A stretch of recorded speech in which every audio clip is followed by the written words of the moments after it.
is a presentation of Fox Sports. We are Baltimore. We are Ohio.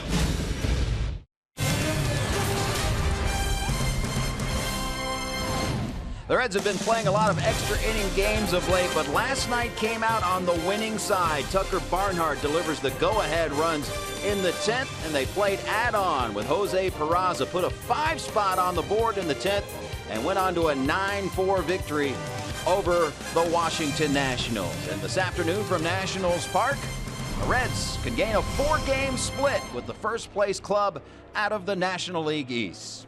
And hi again, everyone. Alongside the Cowboy, Jeff Brantley, I'm Jim Day. Not only can they get a 4-game split here today, but after taking 2 out of 3 from the Nationals in Cincinnati in June, they can win the season series against the Nationals. But going to have to get past a very tough pitcher. The Nationals have taken this right up to game time, but it appears like Steven Strasburg is coming off the DL. He'll start today. Yeah, Jim, when we saw Strasburg in Cincinnati, he only pitched 5 1/3 innings, his shortest outing so far, but he did strike out 10 batters. 10-0 on the year. He's been awfully dominant, but he's had some back issues as of late, and there was speculation that he was going to try to warm up, see if he can start. It looks like he's going to be out there, but he has everything you can imagine from a pitch repertoire standpoint. Not only the split finger, the changeup, a breaking curve. He is about as tough as he gets. The Reds will give the ball to lefty John Lamb. What do you like out of John Lamb? Well, I think the biggest thing that I like about Lamb is when he works quick and he's aggressive in the strike zone. And today, he's going to really have to have his off-speed stuff working, especially the changeup and the curveball. If he can get those over the plate for a strike, especially early in the ball game, I think it tends to help his confidence, especially with the fastball and that cutter. But the changeup and curveball, establishing that in the strike zone early, that'll be a huge key here this afternoon. Well, he's got a tough task. It's one of the best hitting clubs in all of baseball. Reds going for that split in the nation's capital on this 4th of July weekend. Back with the lineups and first pitch coming up next.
Ohio is brought to you by Chevy. Check out their award-winning lineup only at your Tri-State Chevy dealer. by Cincinnati USA Regional Tourism Network. Stay close to CincinnatiUSA.com and by Skyline Chili. Feeling good? It's Skyline time. Pretty shot of the White House as the Reds and Nationals close down a 4-game set here on 4th of July weekend. Zach Cozart last night snapped out. Previous games 1 for 26 coming into last night's game, but 3 for 5 last night. A double, drove in a run, and scored 2 runs. We saw the monster start he got off to, but he was bringing the energy last night in our IGS Bringing the Energy segment. And indeed, Cozart will lead off again today. Jose Peraza will get another start in left field. Votto, Bruce, and Suarez in the middle. No Adam Duvall getting the off day, at least from the starting lineup. Brandon Phillips, second straight game, he'll hit 6th. Billy Hamilton in center, and the battery of Ramon Cabrera and John Lamb. And the Nationals took it right up to game time, Cowboy, but Steven Strasburg indeed will toe the slab. I think anytime you're facing a pitcher of Strasburg's status, you know he's coming right at you. He's got strikeout stuff written all over him. The big key in this ball game, I think, is how deep will Strasburg go, especially from first ball game after coming off the disabled list. Game time temperature 75 degrees, overcast skies here in DC. A 1-1 count to Zach Cozart. Adrian Johnson calling balls and strikes behind the plate today. 1-1 pitch. 2-1. Ramon De Jesus umpiring first base. Crew chief Gary Cederstrom at second. Eric Cooper at third. 2-1 to Cozart. 3 balls and a strike. Well, the Nationals had the rookie Lucas Giolito in the bullpen watching Steven Strasburg warm up. He's had back issues, also had a couple ribs displaced in a weight room incident as he walks the first batter in Zach Cozart. Yeah, I don't think Giolito was down in the bullpen to get an education on warm-up protocol. I think he was down there just in case Strasburg decided to bail out of the start.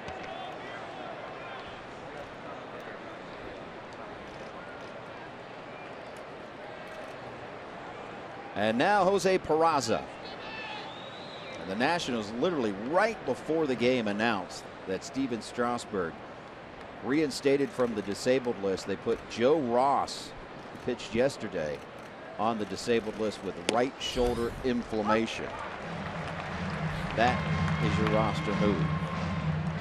Well, if you think about it, Jim, most pitchers, you want to get to them early. You don't want to let them get settled in, but especially with an arm like Strasburg. If you can get to him early, make him have to pitch into some fatigue issues, especially early in the ball game, you may be able to get into that bullpen quickly. And that would benefit the Reds, especially after these last couple of extra inning ball games. Scores around a bunt. Our Elk and Elk storylines, and Cowboy, we've seen Steven Strasburg get injured a couple times versus the Reds. Must be that red on the other side. June 4th, this season, left the game in the 6th with a right calf cramp after allowing 3 runs in 5 1/3 innings. And as you said in the open, he did strike out 10 batters, though, in 5 1/3 before leaving the game.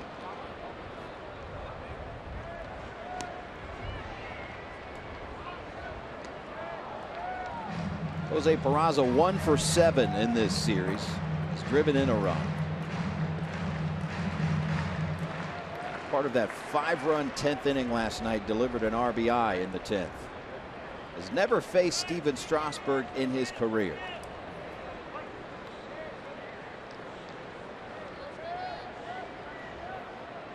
Strasburg ahead 0-2. Wilson Ramos, his battery mate, setting up on the outside portion of the plate. Peraza fouls it off.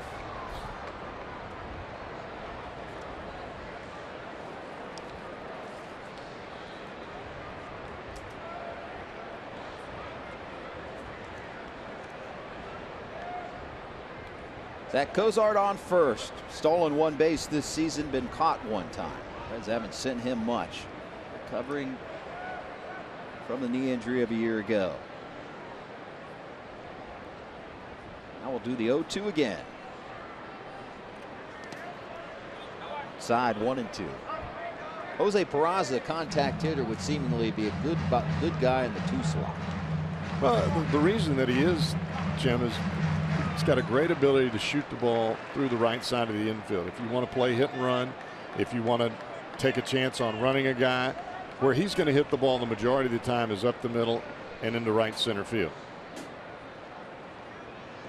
And hitting in the 2 spot, if your leadoff guy doesn't get on, you've got a second leadoff hitter. He's got great speed as well. Yep. There you go.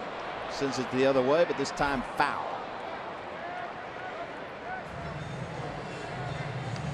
I mean, ultimately for the Reds, if you had your wish list, you'd like to have Billy Hamilton in the #1 spot.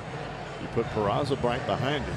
But the bottom line for either of those guys comes to consistency of getting on base. I mean, that's the reason Zach Cozart is hitting in the #1 spot. He's hitting the baseball. And he's done it from day one. Now, he's had a little ups and downs in between, but consistency is what you need out of that #1 spot. Fouls it back. Peraza stays alive.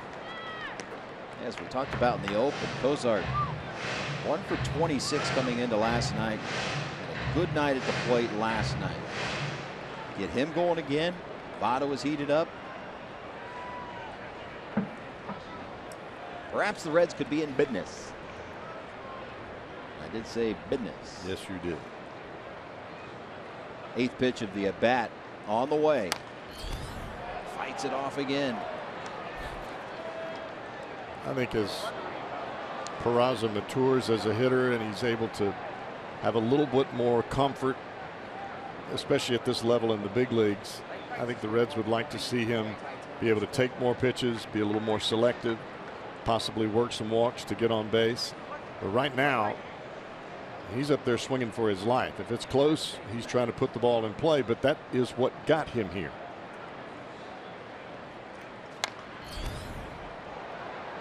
Fouls it out of play again.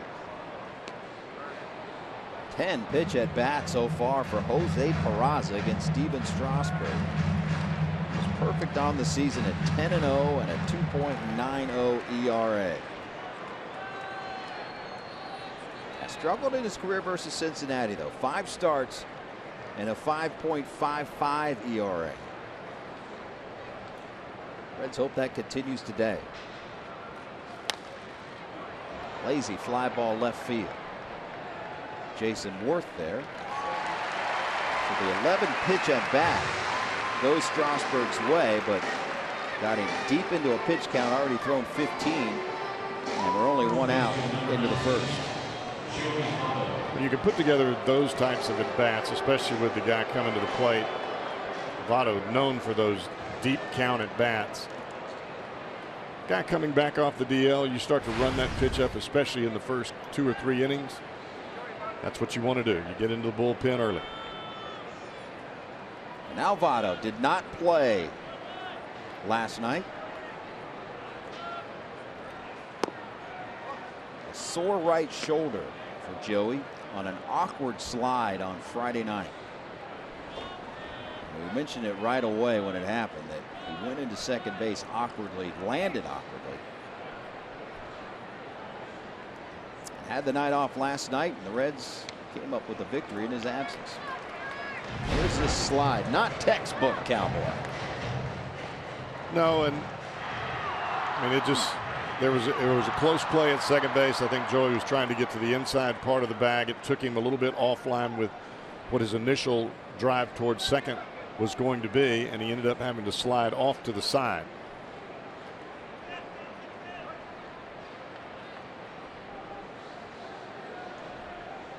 One ball, one strike to Votto.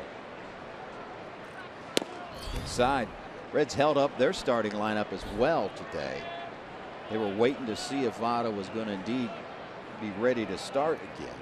That's the same type of slide and both hands extended, kind of that Superman slide that we saw with Billy Hamilton, and that's how he tore his labrum.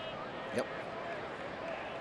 Adam Duvall was going to start at first base today, but with Votto in there, check swing and a called strike by Adrian Johnson.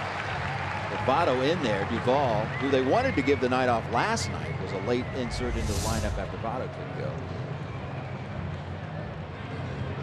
Good call. So Duvall off today, at least from the starting lineup. 2 balls, 2 strikes, 1 down. Cozart at first base.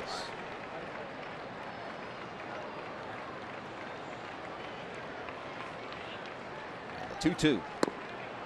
Outside 3-2. Votto, even though he didn't play yesterday, 5 for 9 in the series, home run, a couple of doubles. He has 2 home runs in his career off of Steven Strasburg and a 3 for 10 clip. Count's gone full.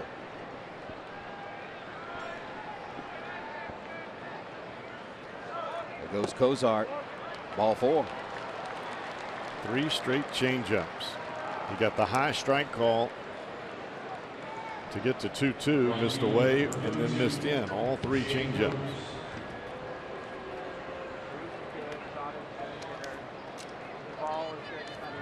So with a walk to Cozart and then the extended at bat by Peraza, even though they ended up in an out, and now you've got Votto at first base, who worked deep into the count. Reds may be able to put one Steven Strasburg's feet to the fire here. We'd like to get him early. Don't want him to settle in coming off the disabled list.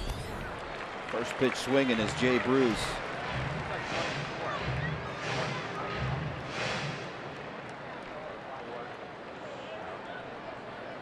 He's been good against left-handed hitters. 196 batting average.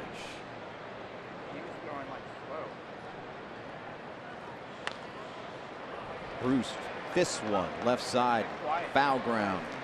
Rendon has it. Well, that's a great weapon for Strasburg there. That hard sliding fastball right on the hands of Jay Bruce. It looks like a fastball until the last second.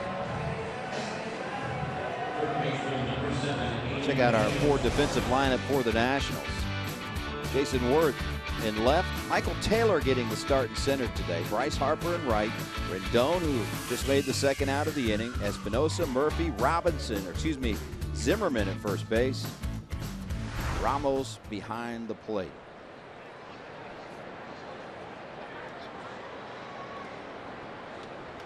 Now Eugenio Suarez. Hopes riding on Eugenio to get something across the board against Strasburg here in the first. Trying to make him pay for the 2 walks he's delivered in the inning.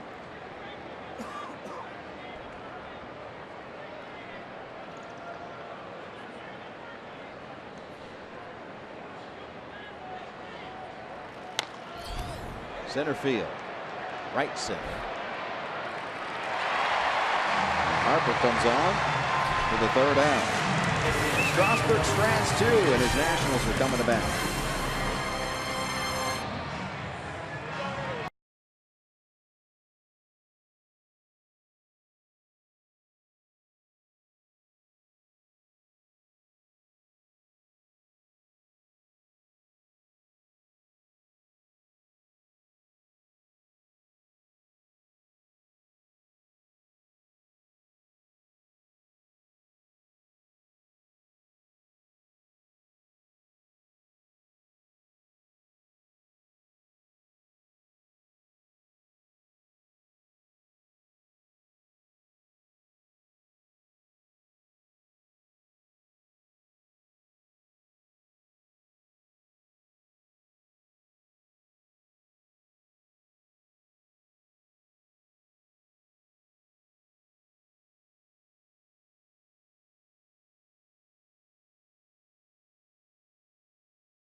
see. Gorgeous look at the Capitol building, which you have a nice view of in the upper parts of Nationals Park. So we move on to the bottom of the first. Here's how Dusty Baker will line them up today. Michael Taylor gets the start in center. He'll lead off. Jason Worth playing left, batting second. 3, 4, and 5 are Harper, Daniel Murphy, and Wilson Ramos. A trio that just puts the fear into pitchers. Ryan Zimmerman at first, Anthony Rendon, Danny Espinosa, and Steven Strasburg pitching and hitting 9. On the hill, John Lamb, about to make his 12th start of the season and his first career start against the Nationals. What do you need to see early out of John Lamb? Well, I want to see some fastball control, especially down in the zone. I like the pitches inside there. That's going to help him set up the changeup and the backdoor curveball. But if the changeup and curveball are out of the strike zone and he starts to get a little bit tentative and starts to work slow, that usually spells trouble.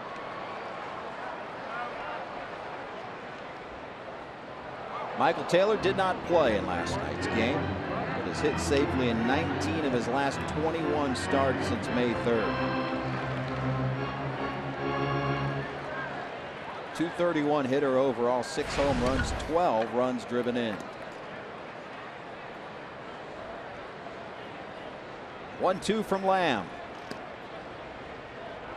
2-2.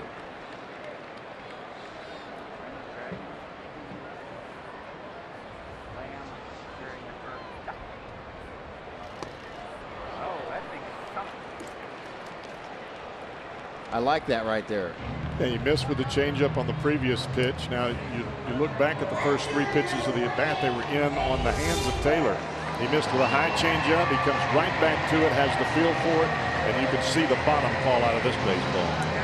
Looks like it's right around the mask of the catcher Cabrera, just until the swing through. What was that motion you just gave when he struck him out right there? I liked it. I like that. Spoken like a true former pitcher. Well, I like execution. Frightened me a little bit. Hard in, soft away. Good start for John Lamb now, dealing with Jason Worth.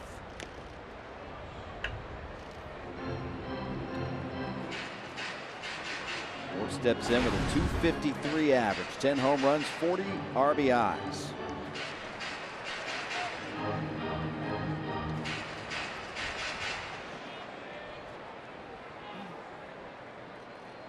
Since June 1st, hitting .304 is Jason Worth. A purpose pitch. 1-2. You can already see John Lamb working both sides of the plate early. Third strike. A little yellowhammer right there. 2 up, 2 down, both strikeouts. In, away, up and in, and then the curveball, a little dewdrop in, and you head back to the D-U-G-O-U-T. Can you tell me what a yellowhammer is? And did I say that right? Yellowhammer. Yellowhammer. What would that be? For those that don't know. Well, that's when you're looking around and you're looking for a fastball, and they drop the hammer right down on your feet. The yellow. Now the reigning National League MVP blasts one into right field for a base hit. Bryce Harper. The first hit of this game. Here's your forward defensive lineup for the Reds. Jose Peraza making another start in left field. Billy Hamilton in center, Jay Bruce in right. Suarez, Cozart, Phillips, and Votto around the infield. And we've seen Ramon Cabrera catching each start of John Lamb. Very interesting that Bryce Harper was not waiting around to get deep into the count to see the changeup or curveball. Not this time.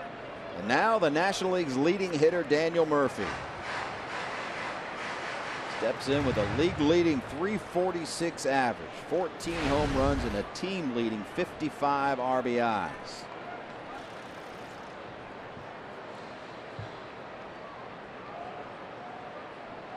been so interesting to watch Murphy, who was once labeled as a slap hitter, slapping the ball the other way. Now, not only hitting for ultimate average, but got some power.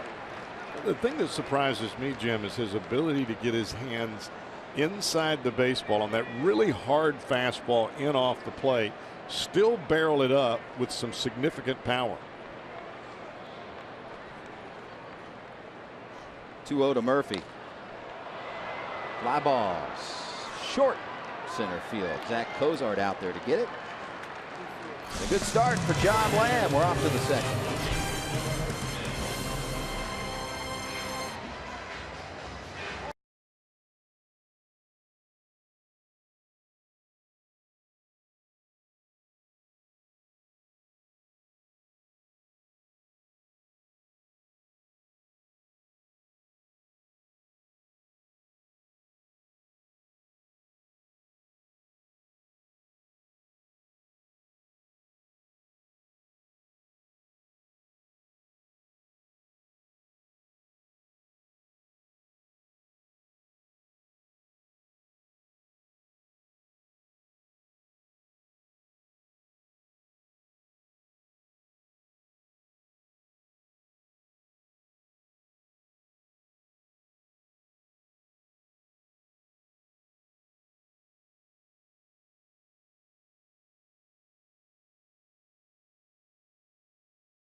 Greater coverage of baseball brought to you by T-Mobile. Let's give you the National League, American League Players of the Month. Player of the Month in the National League, Will Myers, and we saw what he could do recently. The Padres, John Lester, 4-0, 1.41 ERA. Rookie of the Month in June, Corey Seager. Over in the American League, Jose Altuve just keeps on keeping on. 420 average in June. Danny Salazar and Tyler Naquin, a couple of Indians that have really led to their resurgence. And they've got it going on up in Cleveland as we speak. Those are your Players of the Month in baseball. Now Brandon Phillips, second straight game in which Brandon moved from the 3rd spot to the 6th slot. Taylor's got that one out.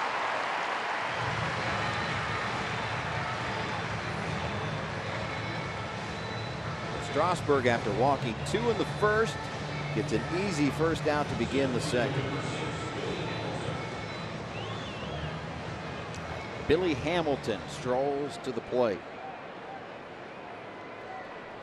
Steven Strasburg signed a 7-year, $175 million extension this season.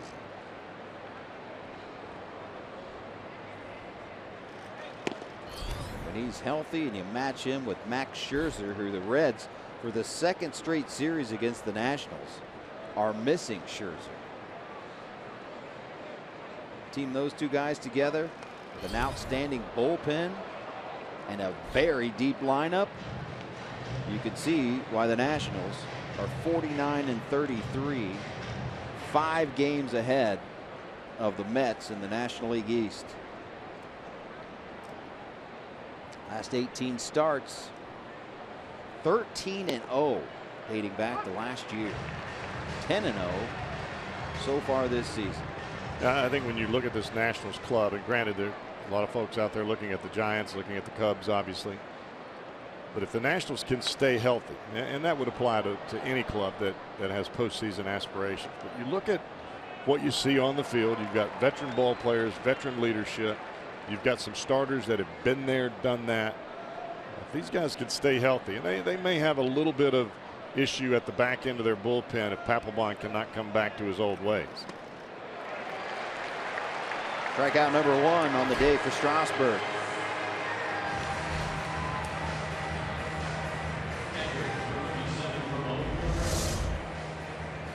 Everything out of Strasburg's hand looks like a fastball, and when you can make it look like that, oh goodness. We talk about the back end of their bullpen, and if you believe what you read, the Nationals are amongst the rumored teams looking for back end of the bullpen help, namely checking in with the Yankees. The 2 guys they got, including Aroldis Chapman. First pitch swinging for Cabrera, and an easy second inning. Steven Strasburg, just 8 pitches.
And when you look at John's pitch repertoire and the breakdown, obviously the fastball is going to be the majority of pitches that you throw. But when you look at the changeup and the curveball and look at the opponent's average, it makes you think, okay, you can skew towards those pitches much more than the cutter. Sometimes I think John gets a little bit cutter happy, and when you throw a cutter to a right-handed batter and you're left-handed and the ball doesn't get in, it gets hit.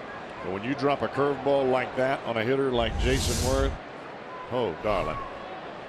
I want him to drop in a few more yellow hammers. Come on. Blonde locks just keep flowing, and Wilson Ramos, first pitch swinging and gone. The league's second leading hitter in the National League delivers his 13th home run of the season, and the Nationals score first.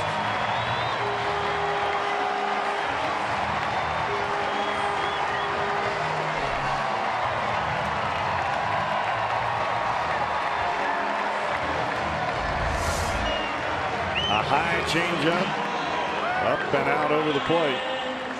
And instead of this ball tailing away, it comes back to the plate. And the big fella Ramos just goes out there and hooks it. As a pitcher, you got to deal with back-to-back guys that are not only hitting for average, but hitting for power. Murphy, 346 average coming in as Zimmerman swings it. First pitch, long throw by Suarez, a pretty nice play. And after Murphy, you deal with the guy that just hit it out of the yard. Ramos, 336, and now 13 home runs.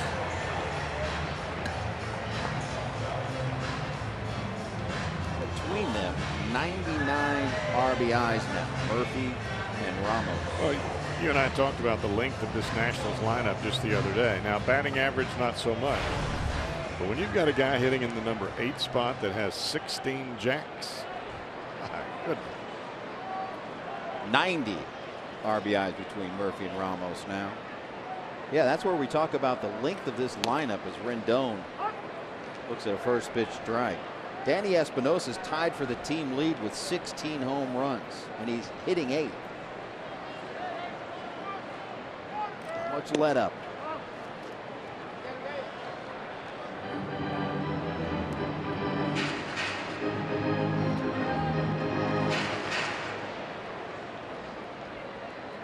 Ball 1 strike to the Nationals third baseman.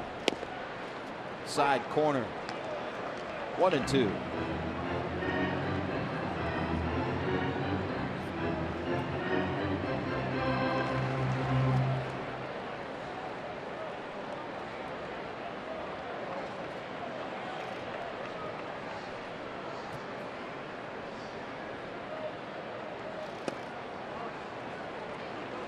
Two and two.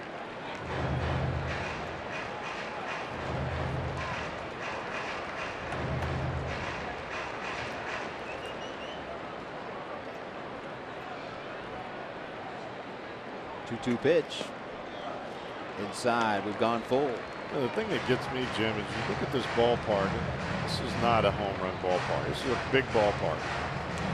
And that was the 109th home run of the year for the Nationals, and that leads the National League. It's 336 down the left field line. 377 left center field. There's a notch out there, goes to 402 in center. A high wall in right center field. And then 335 down the right field line. First walk of the game given up by John Liner. And I'm sure there are a lot of folks out there saying, well, no joke they lead the National League in home runs. They've got Bryce Harper. Well, folks, Bryce Harper's got 16 home runs, and the 8-hole hitter, Danny Espinosa, he's got 16. All right. Speaking of which, Danny Espinosa has done some damage in this series. He's padded those home run totals. Hit a 2-run home run. As you look at the National League leaders in home runs, exactly what you were talking about. 2-run home run Espinosa hit last night in the 8th.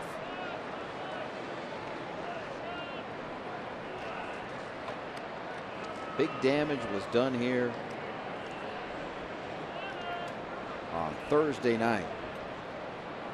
Grand slam followed by a 3-run home run. 7 runs driven in game 1 of this 4-game set. Base hit into left field.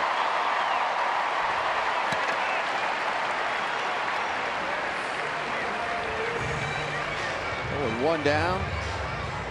1 run already in. Steven Strasburg, the pitcher, has runners on first and second.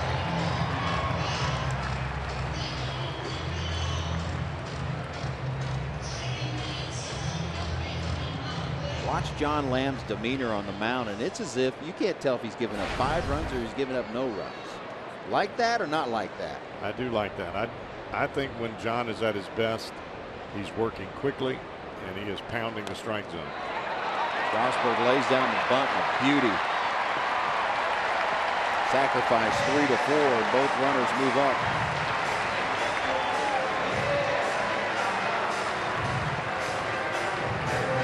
Now, I don't want to get a picture on the mound that everything is going south and you just grab the ball, throw it, grab the ball, throw it, and you're not trying to make pitches. Don't get me wrong. I don't like that. What I do like is continued aggression, continue to go after the hitter with all of your pitches and not backing away. Runners on second and third, 2 outs. Michael Taylor. Swing and a miss. Pulled the string on him. 76 mph on the gun. I want to get a feeling from my guy on the mound that there are runners at second and third. Yeah, the top of the order is back up, but I'm about to set him down. That's what I want to feel like when I'm watching a guy on the mound in John Lamb's situation right now. almost the aura of, I've got this handled. Just relax. I've got it handled. And we'll see if he does.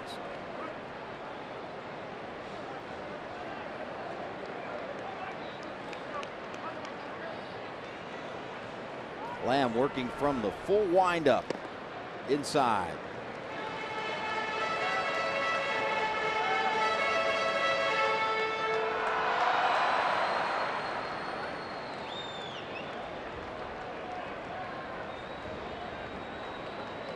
A 1-1 pitch. Side again, 2-1.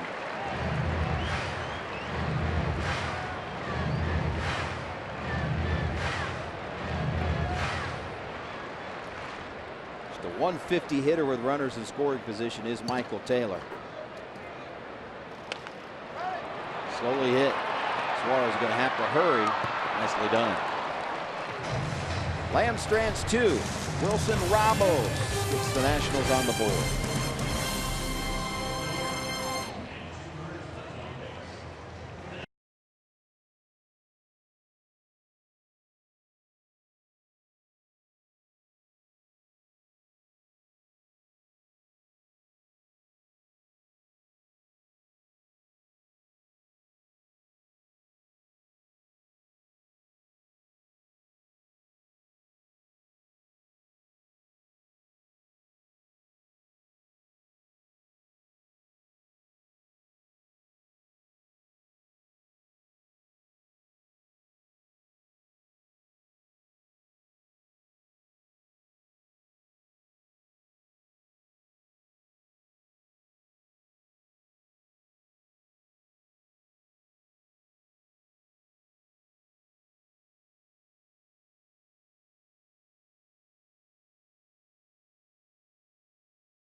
July 4th weekend. Fox Sports Supports is proud to team up with The Mission Continues, empowering veterans who are adjusting to life at home and finding purpose through community impact. Visit foxsportsupports.com to learn more. Take a look at Arlington National Cemetery, which when you visit, it's just awe-inspiring. Hope you're enjoying this 4th of July weekend. You know, it's been a little rainy back in Reds country today. You're sitting back and enjoying it, though. It's John Lamb, pitcher versus pitcher. Lamb just 1 hit this season, 1 for 15, and that hit was a dribbler, but it goes in the books as a hit. 30 years from now, it'll be a rocket off the pitcher. Goes down swinging here. Strikeout number 2 for Steven Strasburg.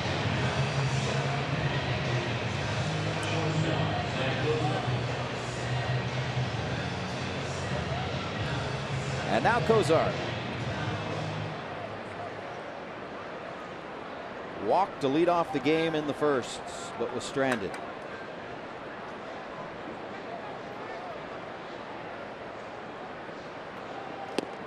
Last night's 3 hits for Kozar was the 6th time he's had a 3-hit game.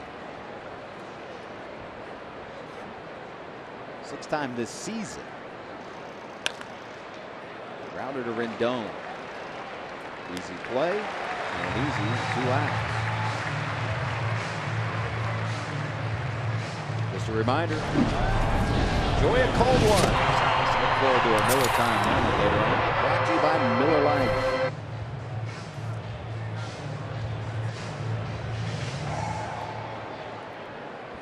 after that first inning where Strasburg walked a couple of batters, he has been all business ever since. 3 up, 3 down in the second. He is pounding the strike zone now. Pounds it again against Jose Peraza. Strike 1. Fly out in the first for Peraza. Ground ball right at Murphy.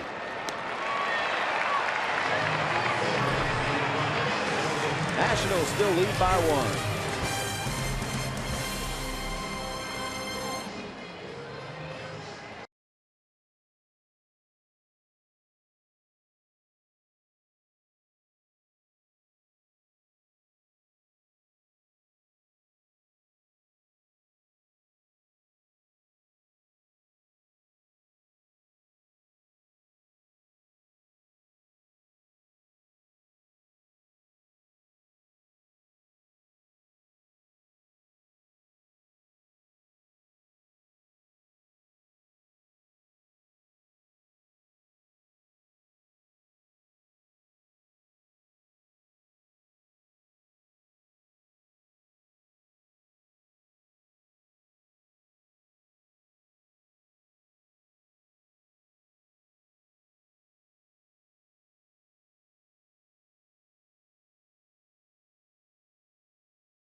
Saturdays this season at the ballpark. Saturday, July 16th. Thanks to PNC Bank, the first 25,000 will get a Zach Cozart bobblehead.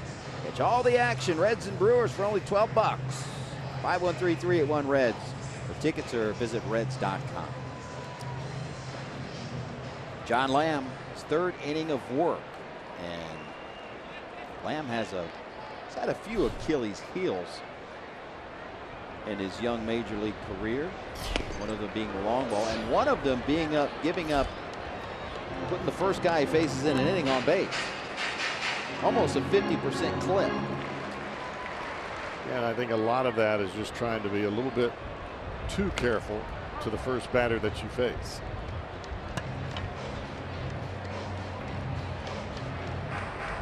Sometimes it can be a lapse of concentration. You would think, well, it's the first bat of the inning. How do you not concentrate there? Some guys are different. Some guys are very aggressive to the first couple of batters, and then they'll allow 2 or 3 2-out hits. They just seem to kind of ebb and flow with their concentration. You can't do that on a big league mound. He's ahead. No balls, 2 strikes to Jason Worth. Struck out Worth looking in the first.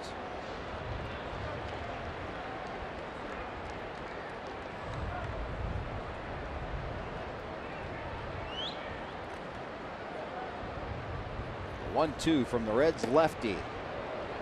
2-2.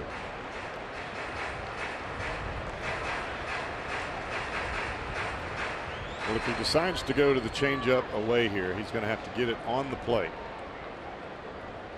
So he knows Worth doesn't swing it too many out of the zone. Nice.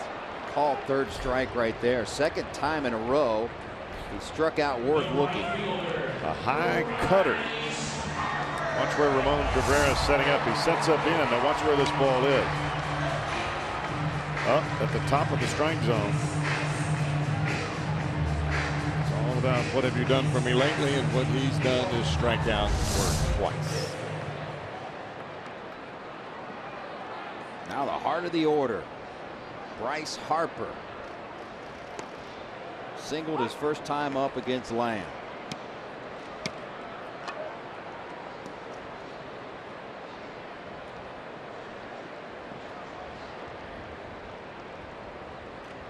for 11 in the series is Bryce Harper.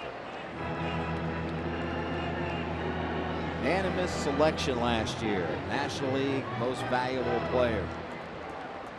Backing up his Rookie of the Year honors. You become Rookie of the Year and then League MVP. You are in select company. Really coils up as a hitter. Starts with that normal stance as you come to the plate. His hips close. That front knee closes ever so slightly. Boy, does he get the hips clear as the ball gets close to the plate. I don't know if it's just me, but this year it just seems like a lot of late timeout calls by hitters that are allowed this year. Whew, hold the string, and I mean big time. Ball starts up around the letters of the name of Harper and drops down around the kneecaps. 66 miles per hour. Get that big fella off balance. You've done something. Billy Hamilton there. Hard hit ball. The second out of the inning. Now Daniel Murphy.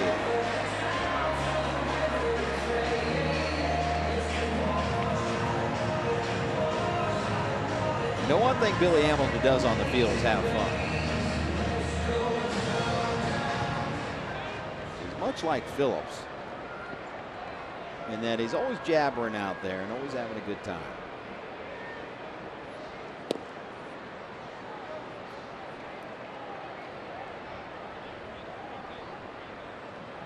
Murphy popped out to the shortstop to end the first. Inside corner. 1-1.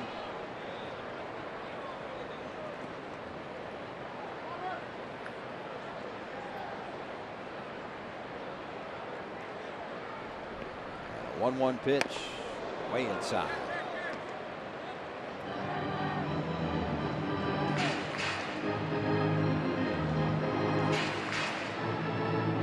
Murphy looking back at Ramon Cabrera as if to say, Billy, you really thought I swung at that pitch? The 2-1.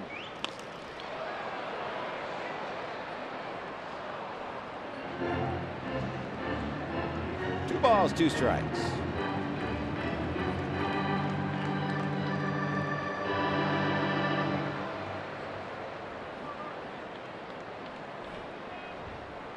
The league's leading hitter.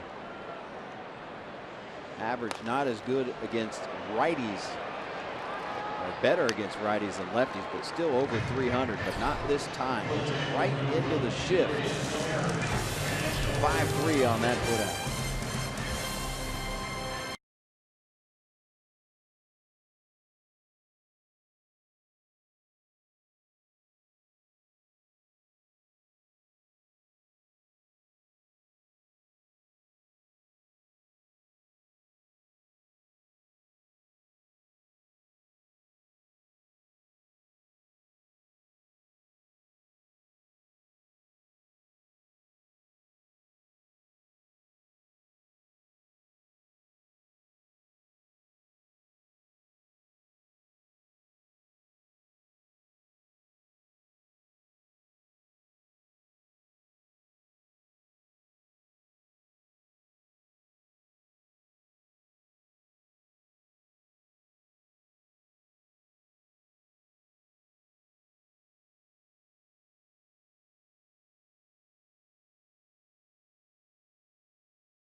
Summer events back-to-back, the T-Mobile Home Run Derby. And then the very next night, the biggest stars will convene for the 87th All-Star Game presented by MasterCard on July 12th on Fox. Coverage begins at 7:30 Eastern.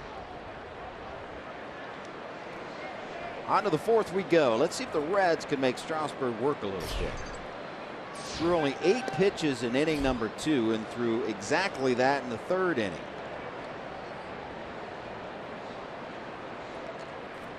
Deal with Votto to lead off here in the 4th for Cincinnati. Joey riding a modest 3-game hitting streak.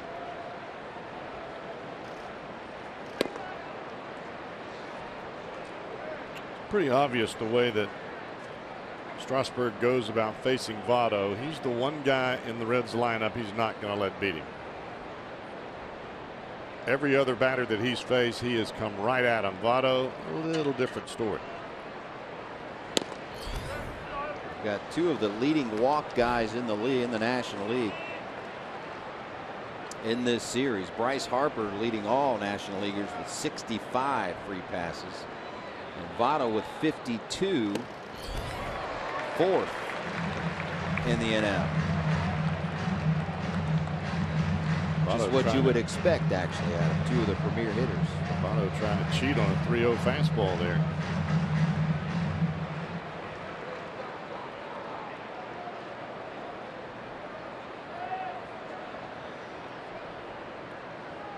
One pitch. 3-2. Little old-fashioned hardball. You want to swing 3-0? Well, try it again.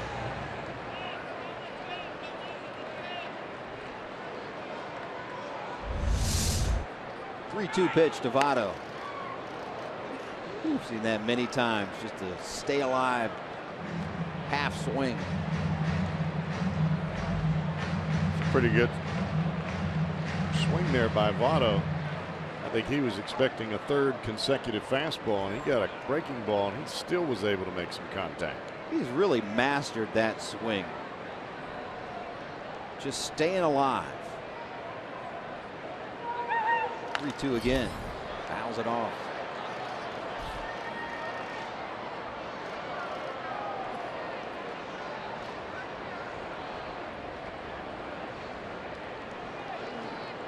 Tough start to the season. Votto in June, 319. It almost appears sometimes that Votto takes the knob of the bat and pulls it in to his stomach to foul those pitches off. I don't know how you do that. 2 again, walking. 3rd walk of the game, given up by Strasburg. Runner aboard. Jay Bruce.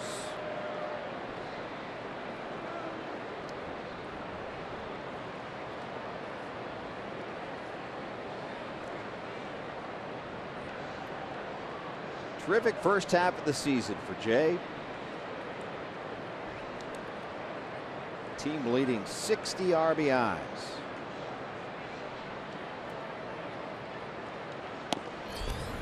First pitch called strike.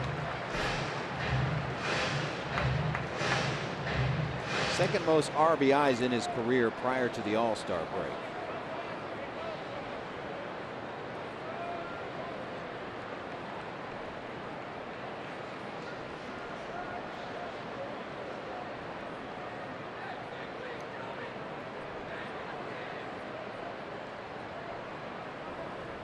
The 0-1 to Jay. Foul ball. He's the only Reds player to produce prior to the All-Star break. Since 1933, at least 19 doubles, 6 triples, 17 home runs. Strasburg is bound and determined to cut that breaking ball, that hard slider, in on the hands of Bruce. He got Jay to pop it up to 3rd base in his first at bat. That time Bruce able to get on top of it, but caught it well down the bat. Broke his bat. Now he'll have to get a new one.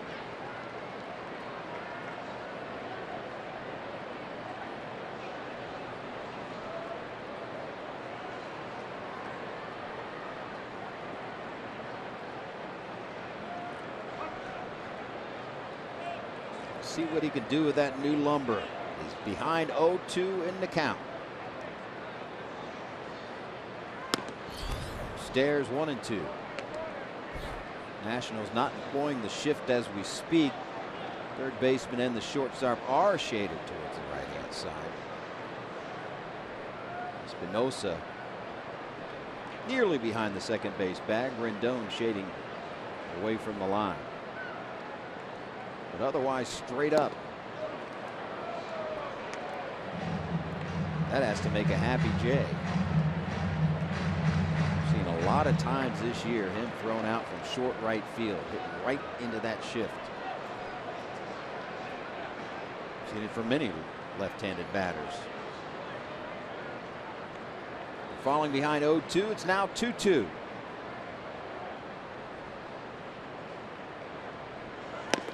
Swing and a miss. Third strikeout for Steven Strasburg. Fastball looks so enticing. Right there about the belt, right on the inside corner.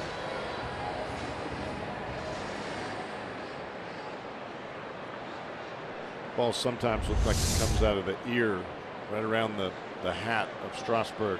Very difficult to pick up. Ball just jumps on you. You add a little bit of deception with velocity.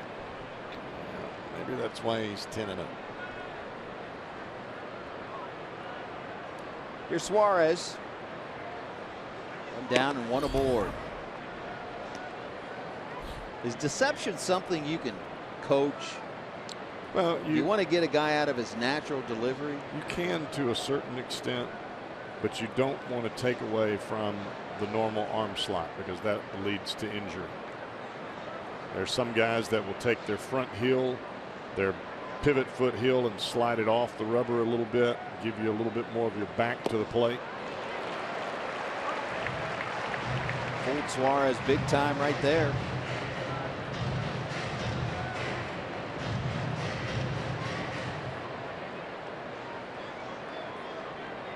.360 average this season versus the Nationals in 6 games. And when you watch Johnny Cueto, there's a tremendous amount of different movements that he makes before he actually is set to come to the plate. But his hand is always in the same throwing spot, and you get caught looking at the feet and the hips, and there the ball goes right by you. Ground ball to third. Can't turn the double play as the throw to Murphy was high. Would have been tough to turn it anyway. Had to go the long way around, but they do get the force out at second. Heck of a play by Anthony Rendon. This ball's right down the line. He gets to it. Watch where he throws it from the shoe tops. Now, if you make that throw right on the chest of Daniel Murphy, you've got a chance. But the key for Rendon there is you just make sure you get at least one out at second base. You learn a lot right there on that ground ball because Rendon went over and got in front of it.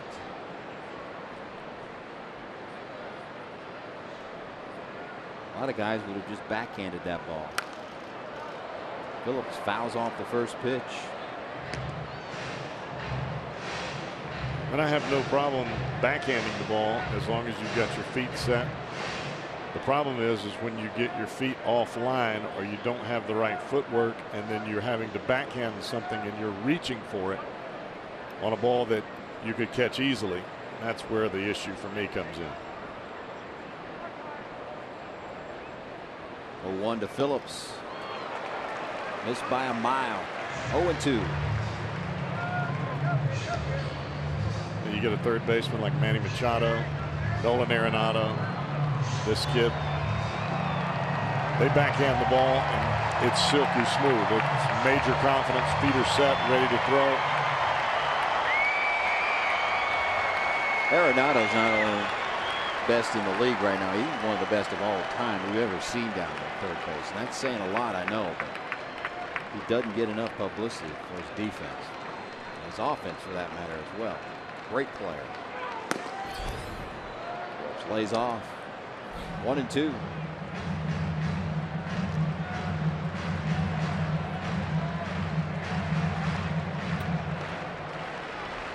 ball, 2 strikes, 2 outs.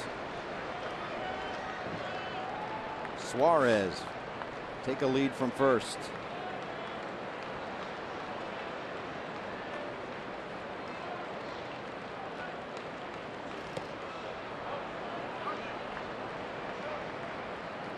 Two and two.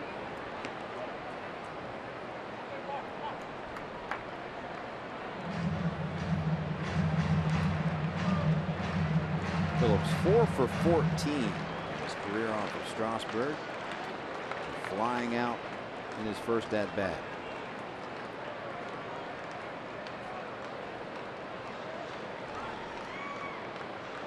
Here comes the 2-2. Grounded to Rendon. Across the diamond to Zimmerman. 3rd out. Strasburg continues to roll.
Sports Ohio is brought to you by your local Ford dealer. Ford, go further. And by Cincinnati Children's, ranking 3rd in the country on U.S. News Best Children's Hospital.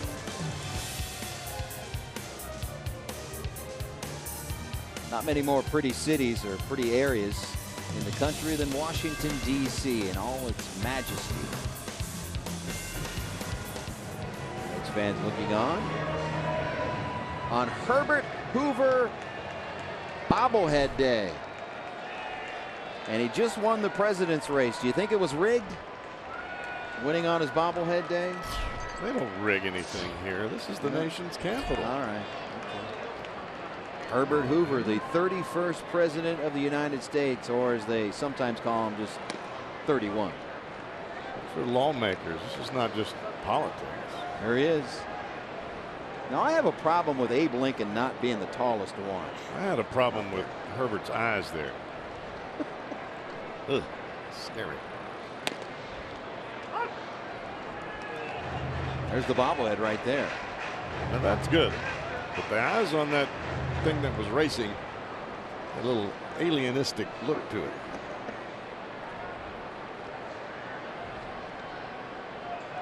I dig the president's race, though. Maybe that's a title for a new movie. President from Mars. Well, I'm surprised you broke out alienistic. I just make up my own words. That's hey, you know what? I make them up all the time on that. But you knew what I was talking about, right? I knew exactly I'm sure what you're talking about. We speak. We don't. There's no formalities. I speak Southern. Language up here. I speak Southern. You do speak two languages, right? Can you give it to Southern. him? He speaks English and Southern. First pitch walk given up to Wilson Ramos, and there it is again for John Lamb. We showed you the stat earlier. Nearly 50% of the first batters he faces in an inning have reached. And in the second, Ramos delivered the home run, the difference in this game, and now he walks Ramos here in the fourth.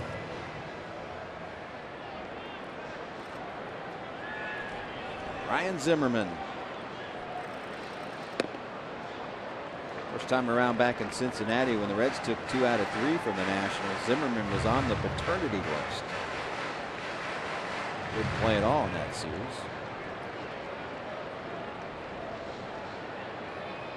Nowadays, with this loaded lineup, hitting down 6th. Now, right now, this is the time you got to go to the mound if you're Cabrera, and that's where he's at. You walk Ramos. You've missed up and away, arm side with 2 fastballs. You're starting to get a little bit ahead of yourself. And to slow things down, get back into rhythm. You can start to see John Lamb slowing things down. When he slows things down, he gets out of rhythm. He loses his aggressiveness in the strike zone, and bad things start to fall into place. He's thrown 7 pitches. 6 have been balls in this inning. 7 of 8. Mark Riggins is about to get into his 3-point stance over there in the dugout. Oh, he's on the steps.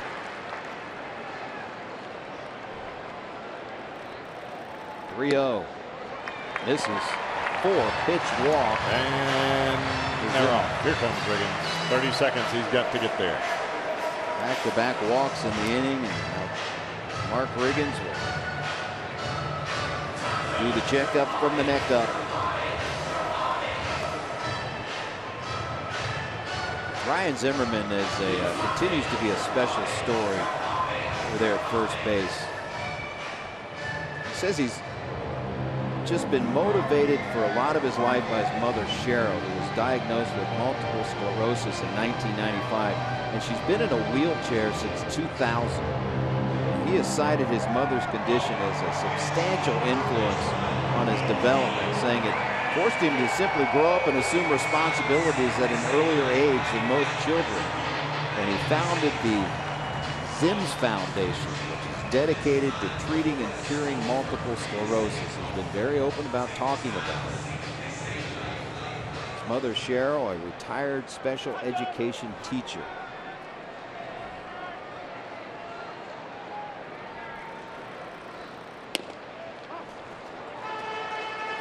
All right, after back-to-back walks, here's Anthony Rendon, and now the first pitch ball to him. Well, now if you're John Lamb, you're trying to find something down and away that you can get Rendon to hit on the ground. Nearly hit him.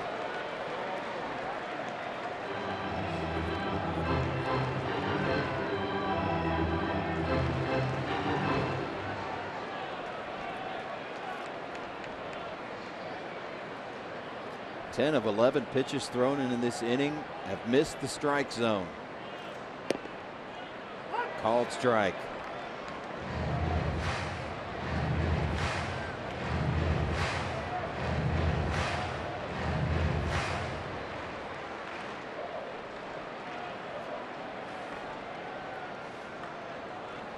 The 2-1.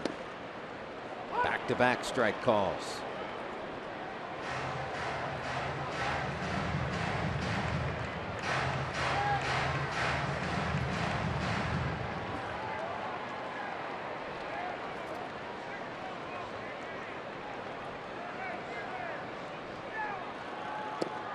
Check swing. Peel down to first base umpire Ramon De Jesus. Says no. Full count, 3 balls, 2 strikes. The last thing he wants to do is walk Rendon and walk the bases loaded. With Espinosa on deck, who's been a Reds killer in this series. Rendon helping him out.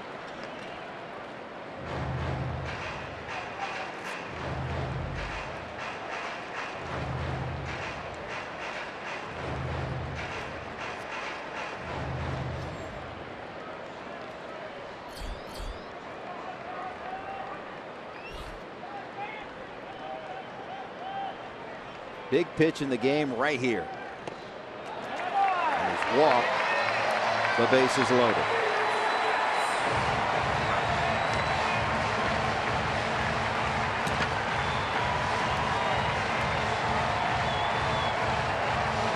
Now trouble brewing. Bases loaded. Nobody out after for 3 passes.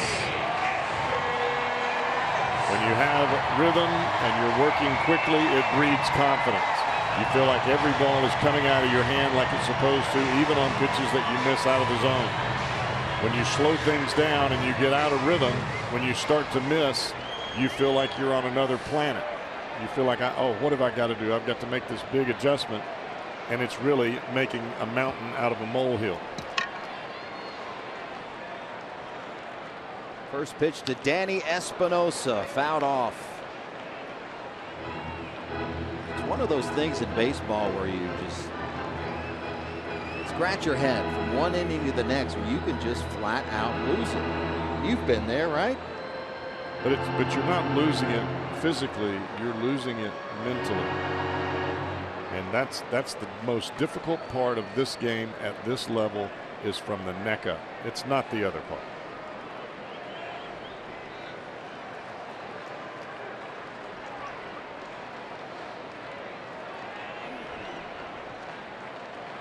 Could use a ground ball right here.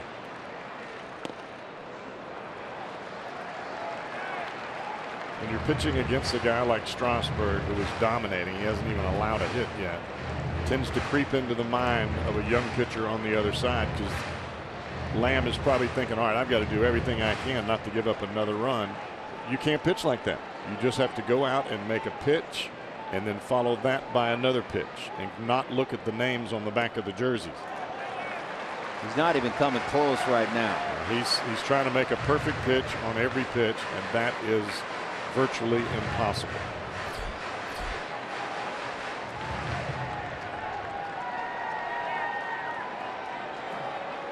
"62 pitches, right down the middle. 31 balls, 31 strikes. Not the ratio you're looking for." The 2-1. Swing and a miss. Espinosa was looking for the second grand slam of the series. You know, there are certain key things that you try to remind yourself of when you're on the mound to keep your confidence up when you get in tough situations. You hear that phrase, round ball, round bat. Where's my best pitch? I'm going to that right now. If it's down and away with a fastball, that's where you go.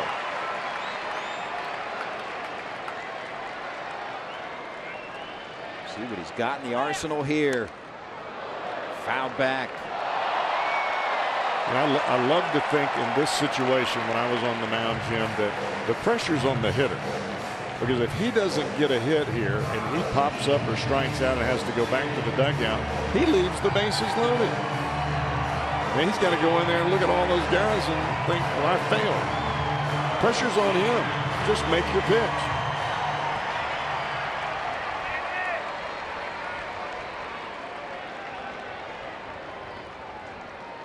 Do the 2-2 again. Long drive. Left field. And Danny Espinosa, his second grand slam of the series. And that's a big old ouch for the Cincinnati Reds.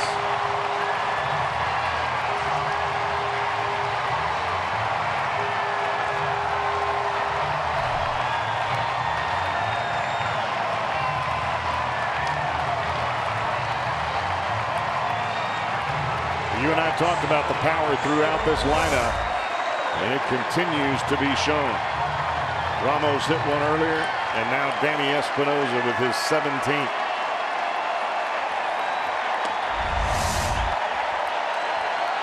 They're going to cheer until he gives him a curtain call here. Here he comes.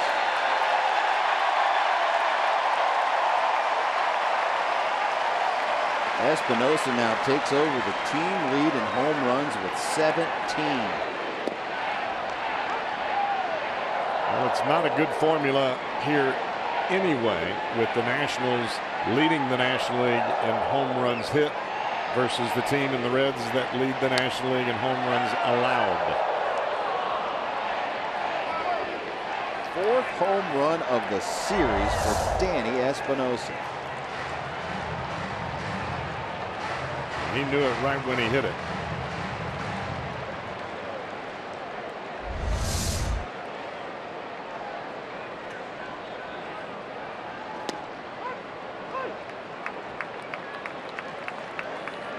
He has driven in 13 runs in this series.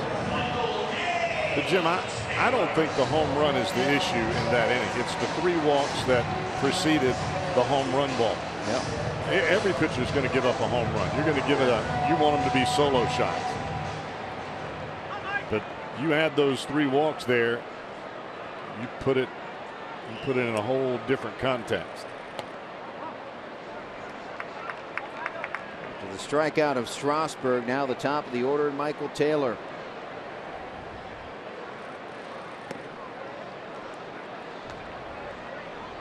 Staring at a 5-0 deficit, and Steven Strasburg's on the hill for Washington. Tough road to hoe for the Reds.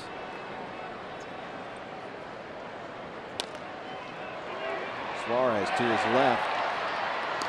In time. Nice recovery. Bobbled it. Recovered and made out number 2.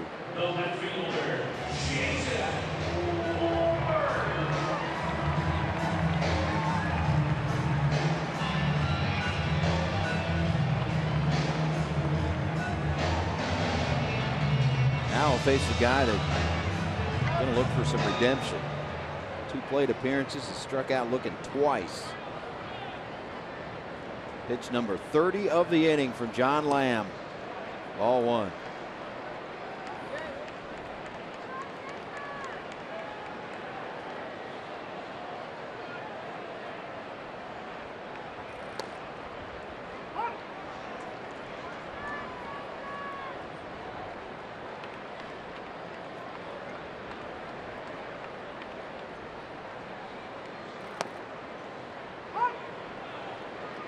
One time in the offseason, you ought to grow out your hair and beard like Worth.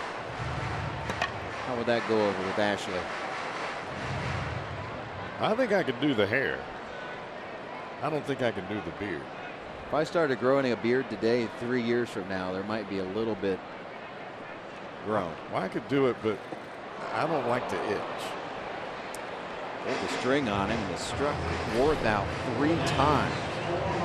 Worth being picked up by his teammates, namely Danny Espinosa.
Nights. PGA Pro Jimmy Hanlon gives terrific tips on how to lower your handicap and also recaps today's Bridgestone final round from Akron. Get inside the golf zone with Jimmy Hanlon, presented by American Eagle Mortgage and Varmint Guard. Tonight at 8 on Fox Sports Ohio. All right, Reds have some work to do. As we move on to the 5th, Billy Hamilton. Lead off for the Reds. Steven Strasburg has yet to give up a hit.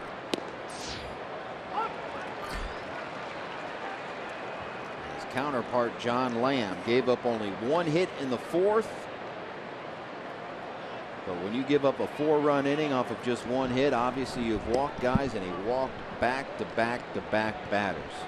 It set up Danny Espinosa for another grand slam.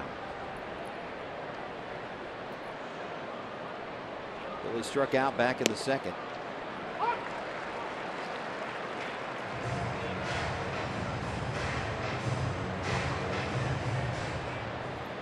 And it's behind 1-2 in the count here.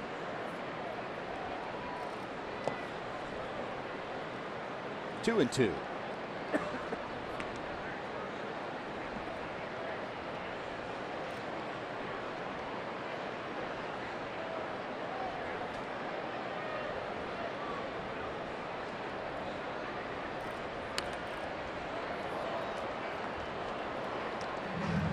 Steven Strasburg, pride of San Diego, California. First overall pick, 2009 MLB draft. 27 years of age now. 6'4", 235 is what they listed. And I would imagine after signing that contract you mentioned earlier, he'll be a National for a long time. 7-year extension, a cool $175 million.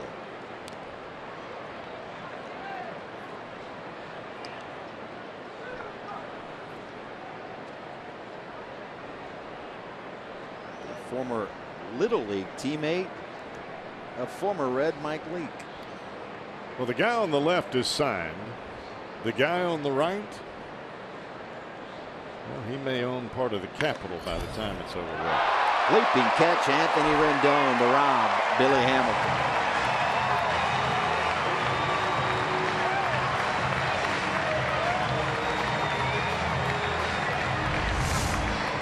Hamilton does his job, shoots it the other way. Quick step to the right, leaping money. One down. It shows you that split screen. Both Strasburg and Harper, #1 overall picks.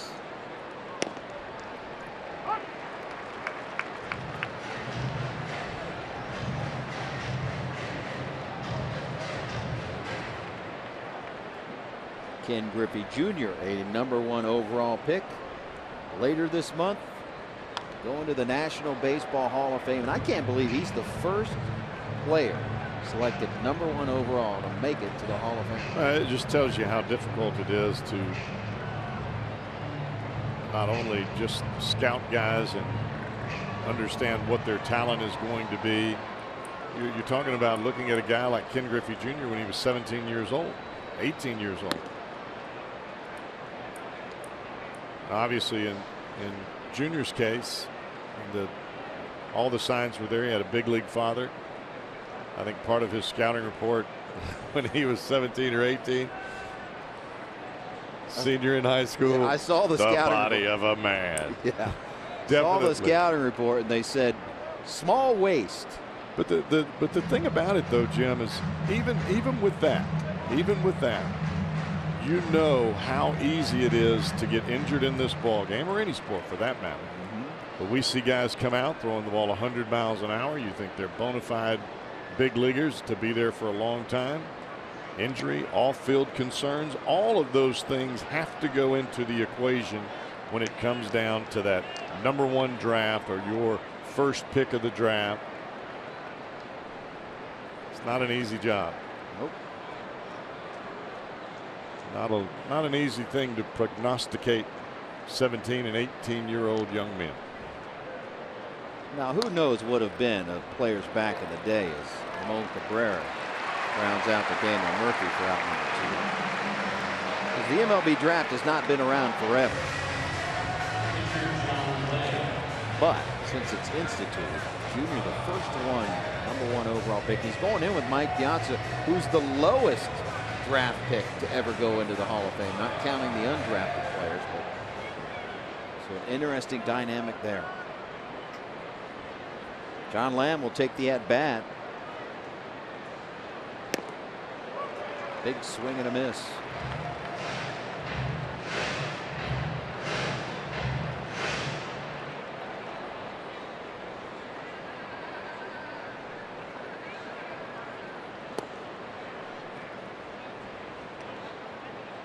Long blonde locks looking like Jeff Brantley back at Mississippi State. Stop it.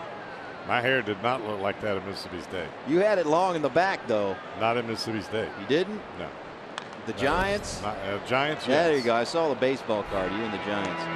You had the long in the back. You had the business in the front, party in the back. Well, that's when you make it to the big leagues and then you start thinking, I'm a big leaguer.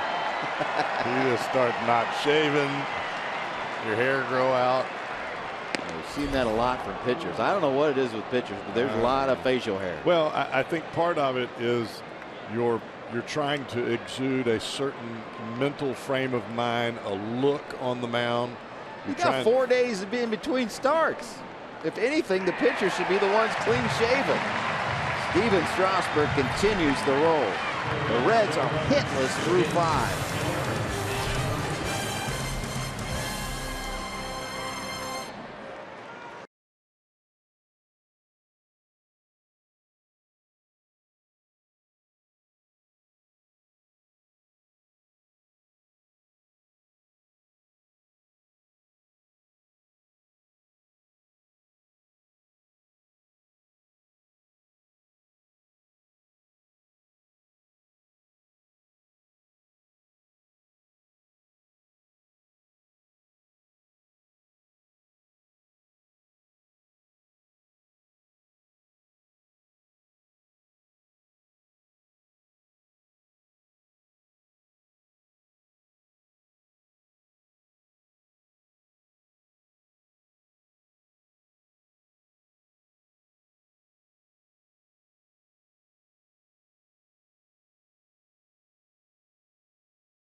With the trip to Chicago to face the Cubs in a July 4th matinee. Reds Live kicks everything off at 1:30, followed by the game. Swing into summer on Fox Sports Ohio, presented by Miller Lite. Tell you what, the Mets all over those Cubs, 11-1. Looking to sweep the Cubs, which does not spell good news for Cincinnati.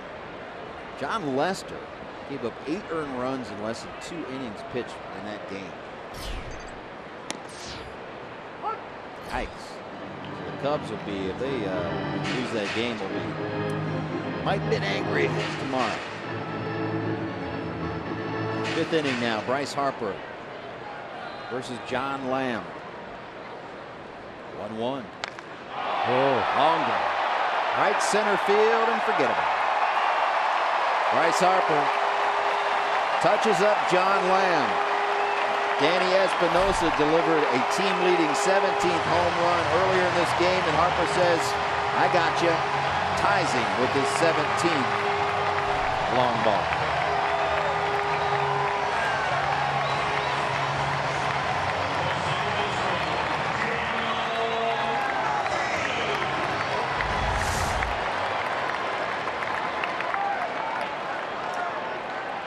Fastball. A belt high right down the heart of the plate to the reigning National League MVP. You don't usually get those back. No, you don't. And now Daniel Murphy shoots one the other way. A base hit into left field. You bet that bullpen phone's going to have to ring here in a minute. Well, I would think that you look at the pitch count, it's at 81. And if you're Brian Price, you're thinking, okay, trailing 6-0. My bullpen is worn slam out. I'm going to get 100 pitches out of John Lamb somehow, some way. Righty Kivas Sampson crank it up for Cincinnati. One of two guys that you could call so-called long men, although Josh Smith has been used in other situations. Well, as much as Josh Smith has pitched lately, I'm surprised that his right arm is still attached. You know what? Congratulations to Josh Smith because he got his first big league victory last night. And here's a guy that made it the hard way. Starting last year, we saw him start. He was not happy with the way he pitched and was not even in big league camp in spring training. Pitched his way back up here in the bullpen and might have carved himself a niche, at least for now. Got his first big league victory last night. Congratulations to him. It's almost as though for Josh, every day he comes to the ballpark,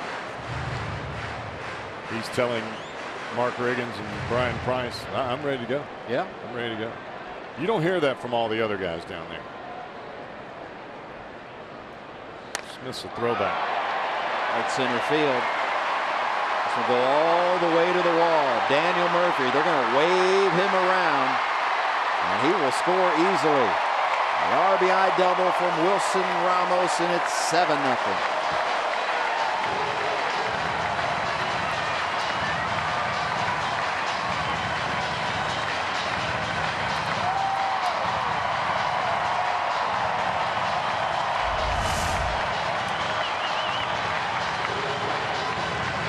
Change up again. High and elevated out over the plate.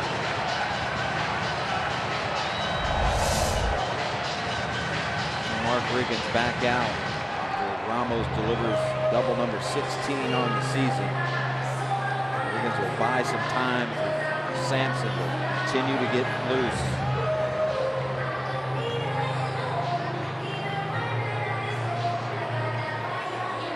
Getting back to that Josh Smith story, he and Tucker Barnhart pitched together, or played together on every level. The Reds minor league, every single level they played together.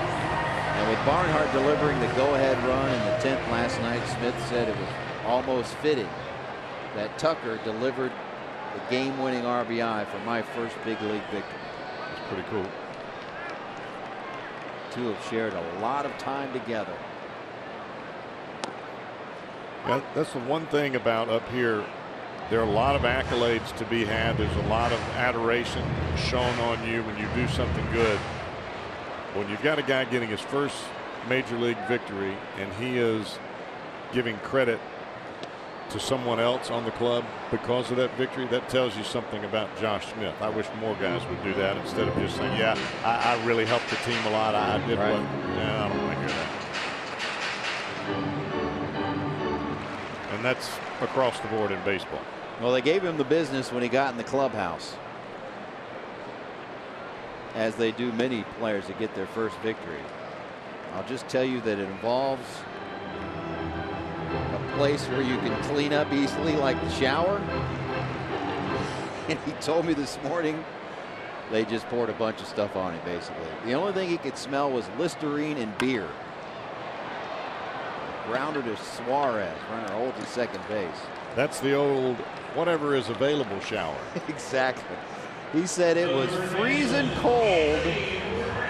The only thing he could smell was Listerine and beer.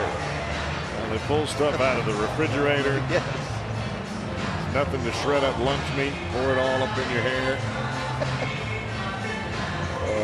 Anything to try to get a little shock value. Yeah. Something that you'll never forget. And you'll gladly take. Anthony Rendon now at the dish, 1 out. Those are the times in the big leagues that you never forget. You don't forget your first strikeout as a hitter. You don't forget your first home run, save for a pitcher, win for a pitcher.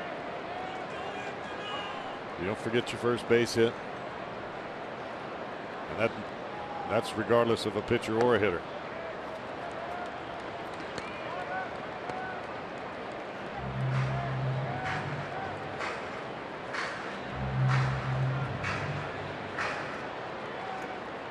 And for some of us, you don't forget your first standing boo.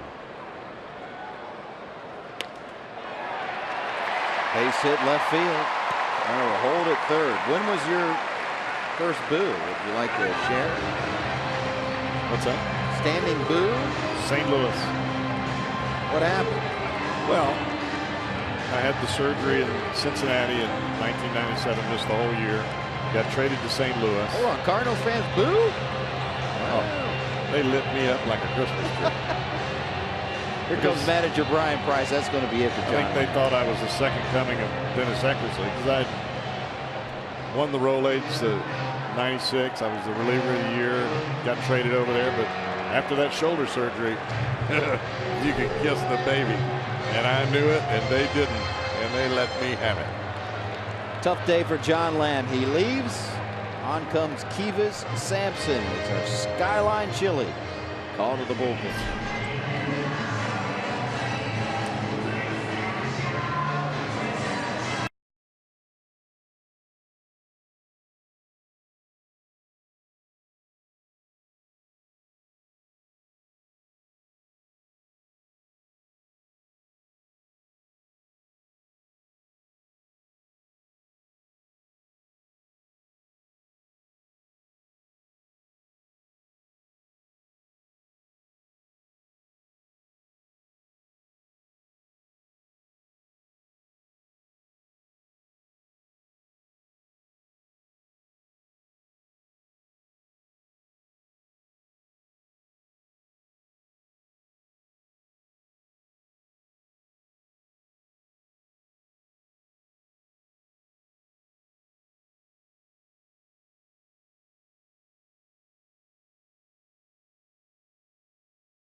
Presented by Imes, and Kroger is back. Purchase your Bark in the Park package and bring your furry friend to the ballpark. Get a dog jersey and more.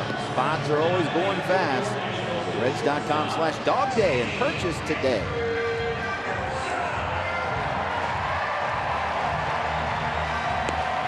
John Lamb leaves after 4 1/3 innings.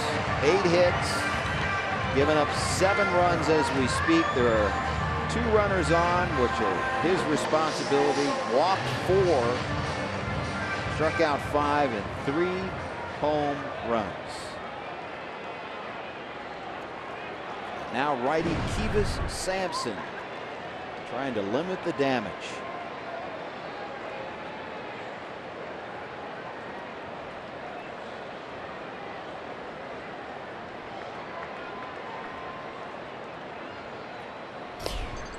Danny Espinosa. Last time up, Grand Salami. 13 runs driven in this series. Most in a series versus the Reds since September of 1993. Is that hard hitting Mark Whitten? It's been a long time since we've seen that. But when you hit 2 grand slams in the series, a 3-run home run,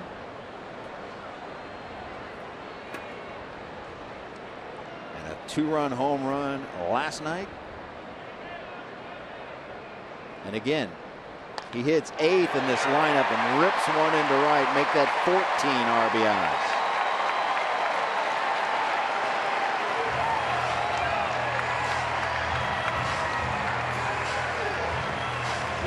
The RBI parade continues.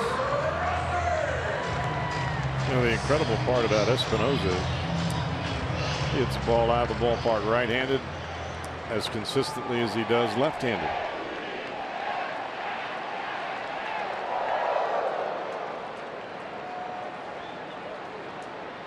Normally a switch hitter has one side that he's a little weaker than the other. Strasburg squares around a bunt, fouls it off. Strasburg already has one sacrifice bunt in this game. It came back in the second.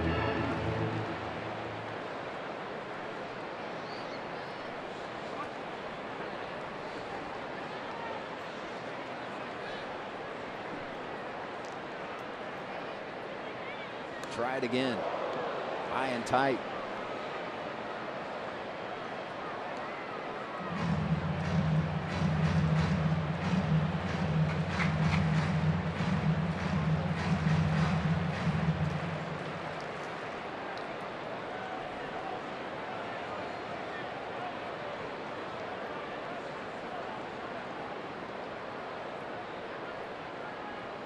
Oh, 0-2 pitch from Kivas Sampson.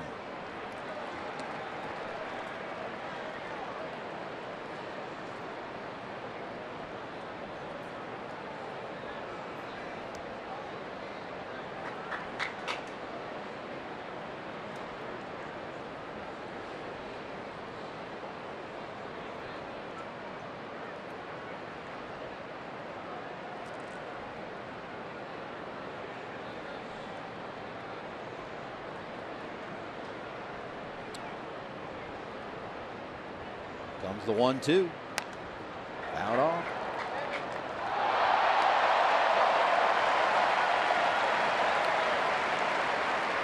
Strasburg has 5 hits on the season. Came in with a 147 batting average. Dipped a bit after a strikeout in the 4th.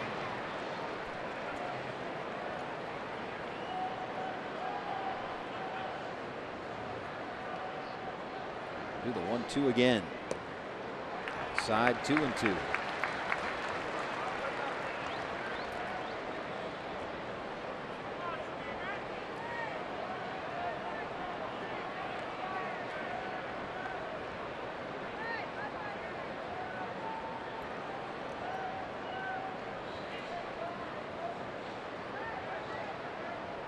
Two pitch. Over to Phillips. For 6-3 double play. Damage done in the inning. 3 more on the board for the Nationals, and they're up big time.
Be reproduced or retransmitted in any form, and the accounts and descriptions of this game may not be disseminated without the express written consent of the Cincinnati Reds.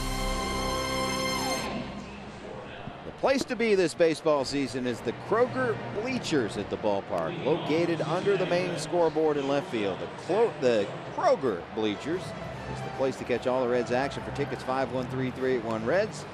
Visit select Kroger locations or log on to reds.com/tickets. Uncle Sam, or Uncle Samette. Steven Strasburg. Zeros across the board. The Reds have yet to get a hit as we move on to the 6th. Did you say Uncle Samette? I did. It was a female wearing a Uncle Sam hat. It was really a bad phrase. Well, actually, I was jealous that I didn't think of it. Oh, okay. Well, what can I say? It just came to my brain. I like that word association. Oh, thank you very much. Zach Kozar here, man. That is the second ball ripped right at Rendon. Got a leaping catch in this game. It hit hard enough for the Reds' first hit, but it's been that type of day so far.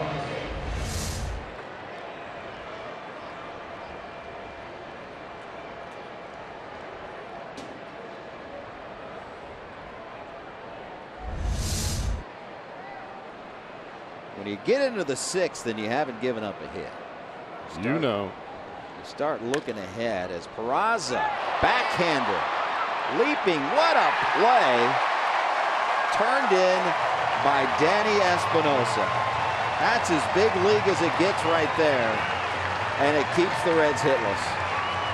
Well, not only do you know on the mound, but the guys behind you, i.e. Danny Espinosa, knows as well. Look how quick he gets rid of the baseball, and a strike throw right on the money.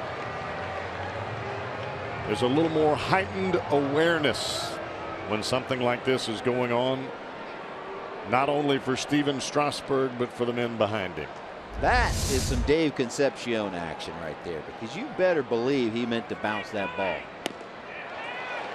Albeit Davey did it on the AstroTurf. Barry Larkin learned the same thing off of his mentor.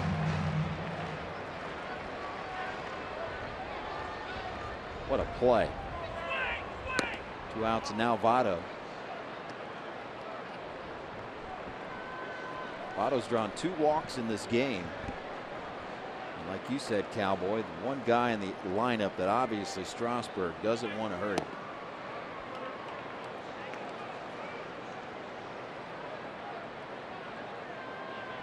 Yet to really give him anything to hit at all. He's pitched Votto very, very carefully.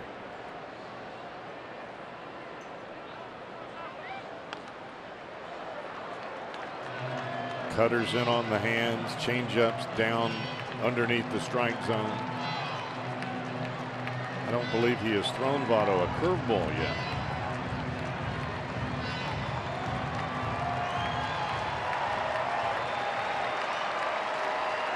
2 balls, 2 strikes, 2 outs. 3-2.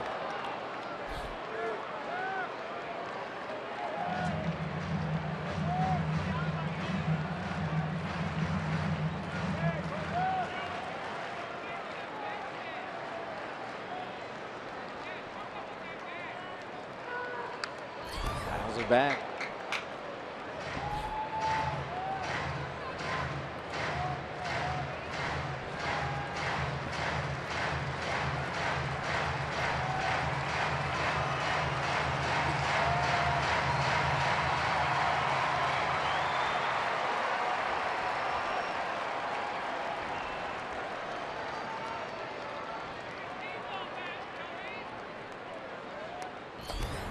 That check swing foul off, stay alive action from Votto again. Tried to start that fastball in off the plate and bring it back to the inside corner. Like you said, Votto just got the bat out there just enough to foul it off, but yet not put it into play. Pete Rose used to do that a lot too.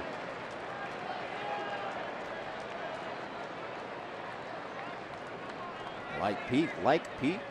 He's choking up.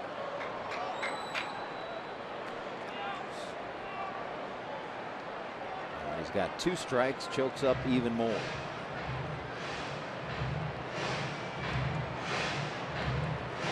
Which I've never understood why more don't do it.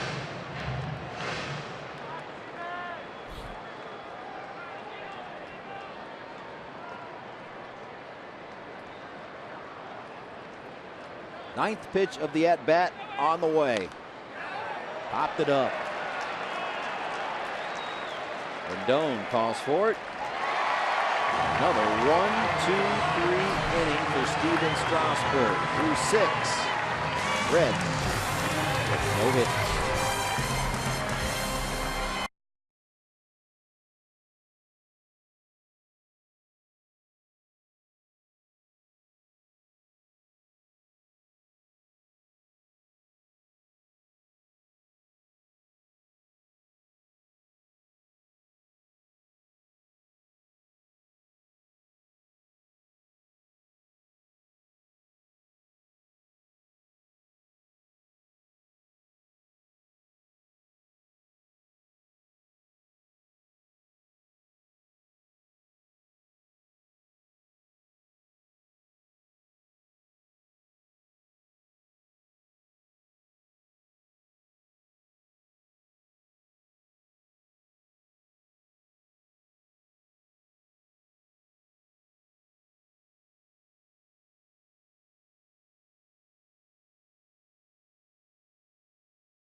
Michael Taylor, or as they call him here, Michael A. Taylor, is at the leadoff here in the 6th for the Nationals. And an 8-0 lead for the first place team out of the National League East.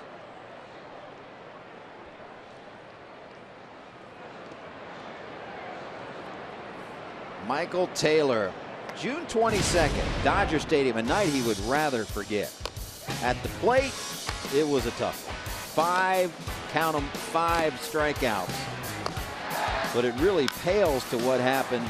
We go back to live action. At the end of that game, he was playing center field that night. If we get a chance, we'll show you. But it was a defensive moment to forget.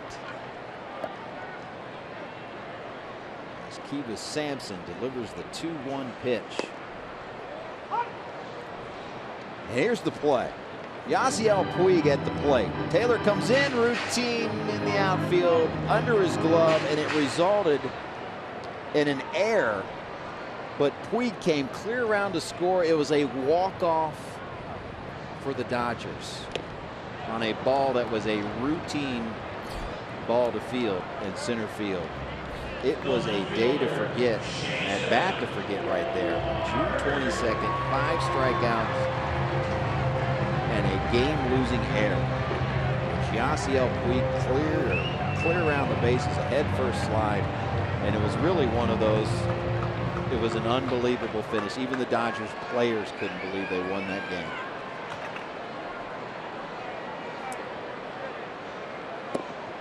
Jason Worth now trying to avoid the dreaded 4th strikeout of the game. Struck out looking his first 2 times up, struck out swinging in the 4th. Well, Worth may be the only batter in this lineup that is glad to see Lamb out of the ball game.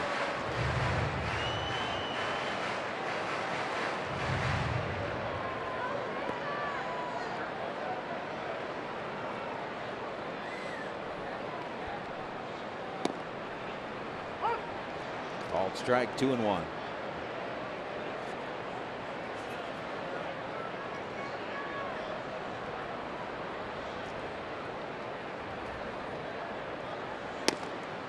Check swing. 3-1.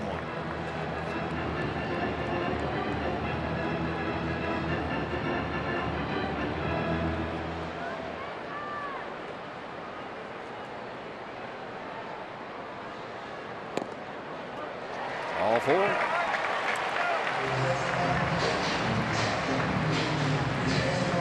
Fifth walk of the game given up by Reds pitchers as they continue to run a lot of pitchers to the mound like they did last year. At some point, obviously, the Reds would like to settle that down, but they have used 27 pitchers and 12 starters so far this season, both the highest totals in all the major leagues. I think the biggest culprit of that, or the reason for that, is guys not throwing the ball over the plate, not throwing strikes. When you don't throw strikes and you walk a lot of batters, your pitch count elevates quickly. And out of the bullpen, get to that 30 or 40 pitch mark, well, they're thinking, all right, we got to get this guy out of there and get somebody else in. And then the next guy does the same thing. And before you know it, you've pitched 4 pitchers in 4 innings. That crushes your bullpen.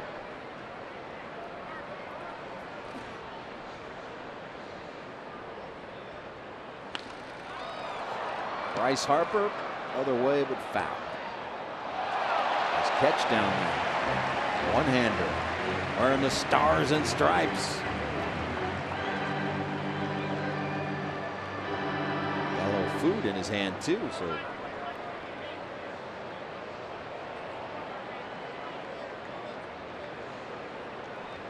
Nice play.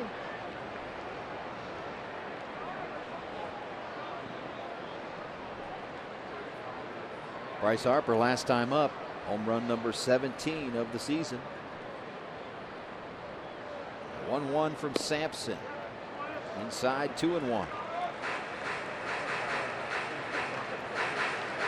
This Nationals team, for whatever reason, has not fared well against the National League Central. They're 1 game under 500 at 11-12. But have dominated their division, 14 games over 500 against teams from the East. They're also 2-5 versus National League West clubs. They have made their mark as a 27-13 record against their division foes. And they're 9-3 in interleague play. Dusty Baker's squad, 5.5 games clear of the Mets coming into today. And if both of their scores hold up, it'll stay that way. Sampson hits Harper with the pitch, which doesn't make a happy DC crowd. This is throwing a curveball, and you're not sure about it, so you try to throw it as hard as you can, and you miss almost outside of the batter's box that is away from your arm.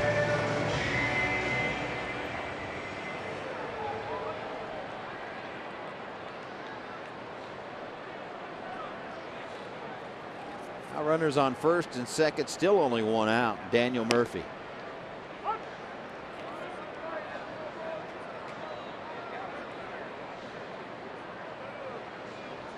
If I would ask you, who do you think has been hit by a pitch more on this Nationals team, who would you guess?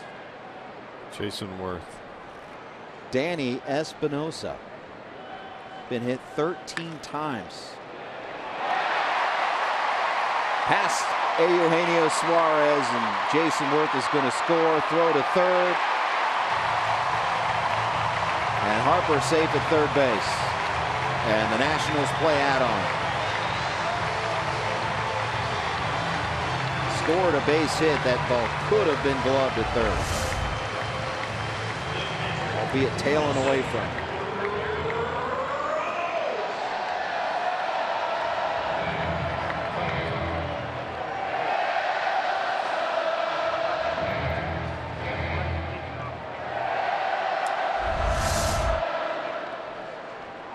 Now Mark Riggins Might have to plant some new grass on that path from the Reds dugout to the mound. Or get him some new shoes.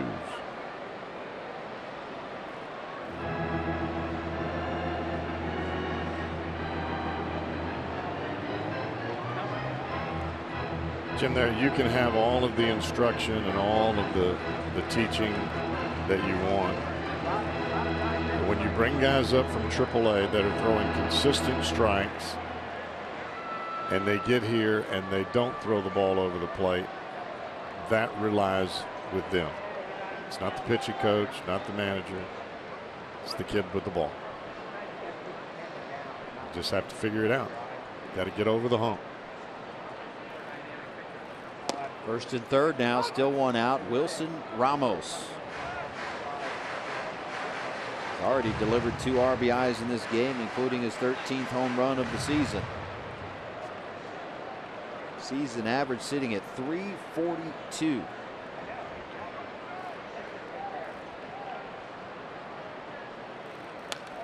Only Daniel Murphy is better in the National League.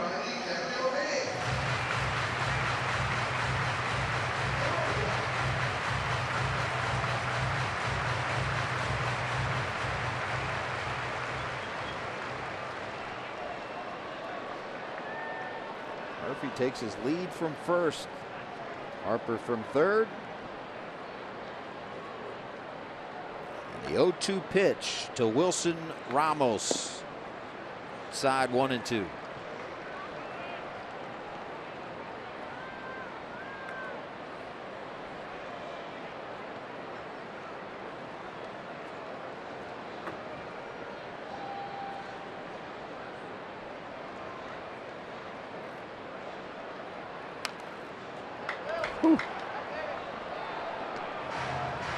You got away with one right there. That was a cement mixer about belt high.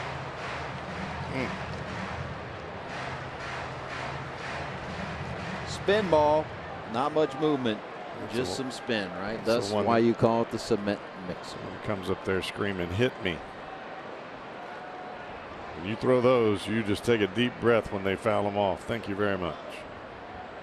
Do the 1-2 again. Right at Brandon Phillips. Go to first. Can't double up Murphy. The Reds defensively had him played perfectly. Now 2 outs. Ryan Zimmerman.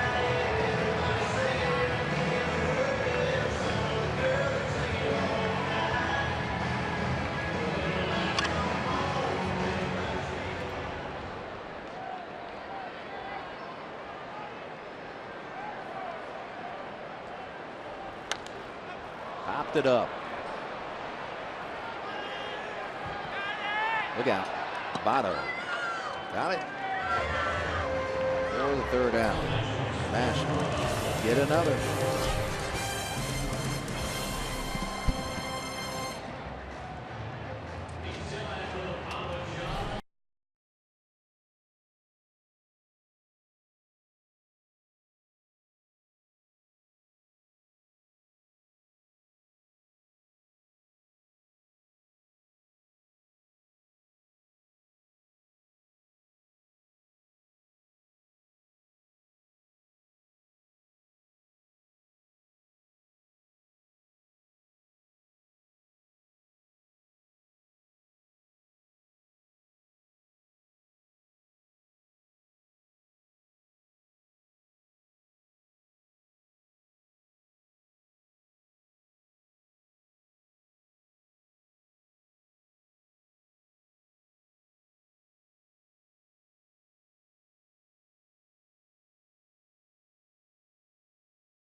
Now for a Honda game summary, Danny Espinosa continues to just batter Reds pitching. Second grand slam of the series, 4th home run overall, and his 17th overall home run in 2016.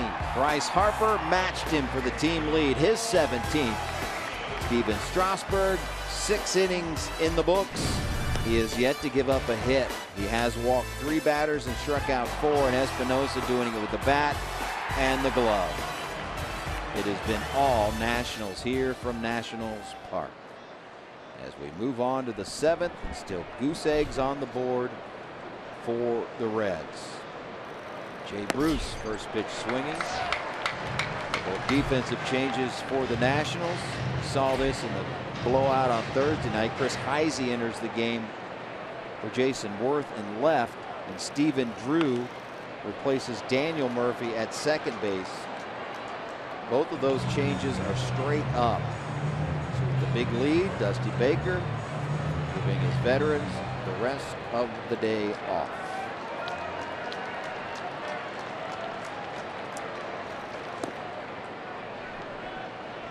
See right there, no hitter through 6, but you look above that. That was pitch number 96 from Strasburg.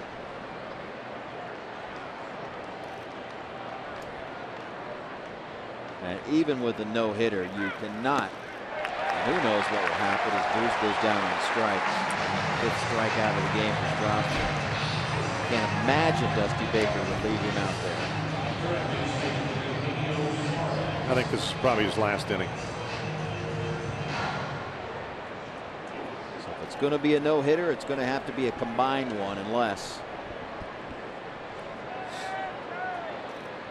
they want to have a guy come off the disabled list and throw 128 pitches his first time out. Right. I don't think so. I don't think so either.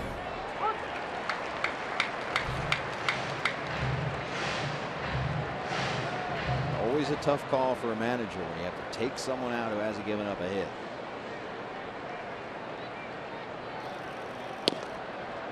Well, I would think at this point, if he didn't have the no-hitter, they would have probably taken him out after the 6th inning and brought somebody else on.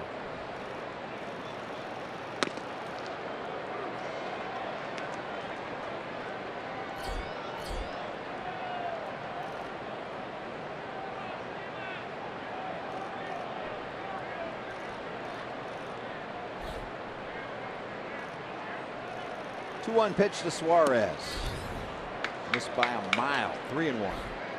And you can see Strasburg starting to feel a little bit of the fatigue. When you see a pitcher pull a pitch like that, holding on to it too long, you start to feel the fatigue in your bigger muscles, so your fingers start to really try to bear down on the ball, and you don't quite get the feel as it comes off your hand. And that'll bring action to the Nationals bullpen. 4th walk given up by Steven Strasburg.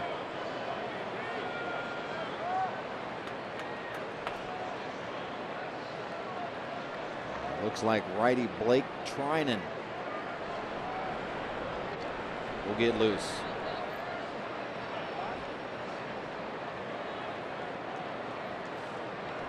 .102 pitches now for Steven Strasburg, straight off the DL.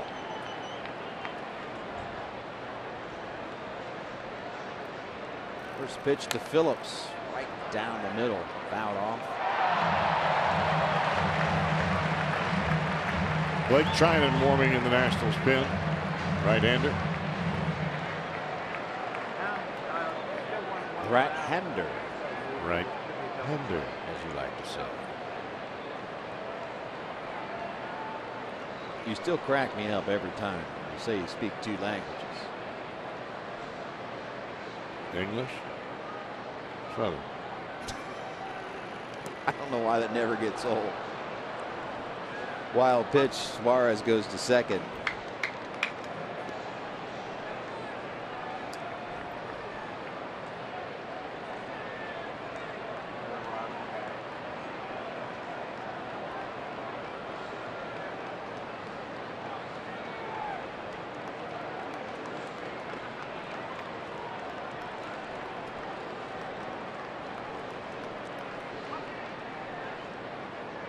1 ball, 1 strike.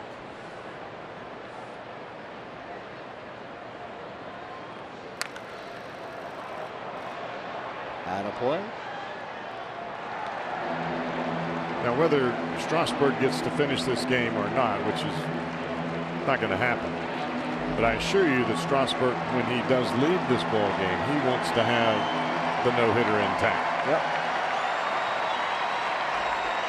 That's one of the driving forces, even though he is probably into fatigue at this point.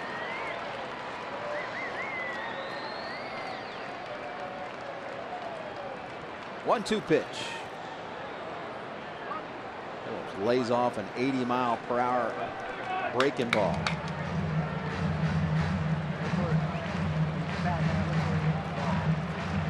Always trying to find little things each day that can motivate you and put you in the good frame of mind to stay aggressive and keep battling.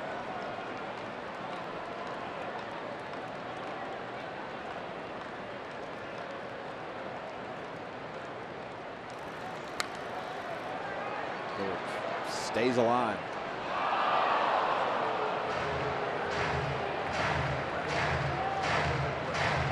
Dusty was sitting, now he is on 1 foot on the steps. You gotta believe he's cringing at every pitch Strasburg throws in this at bat. He is indeed ready to head to that mound after this at bat.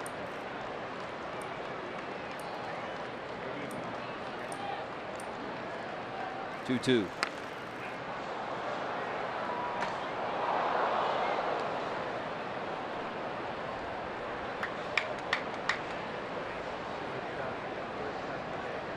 There was a day when the century mark as far as pitches in a game wasn't as big a deal as it is now. Yes, you are correct.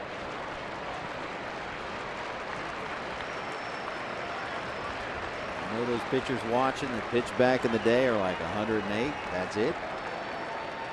The game has changed. 2-2 again. Ground ball. It's Stephen Drew now. 2 outs. We'll see if Dusty comes and gets him, and he's already on his way.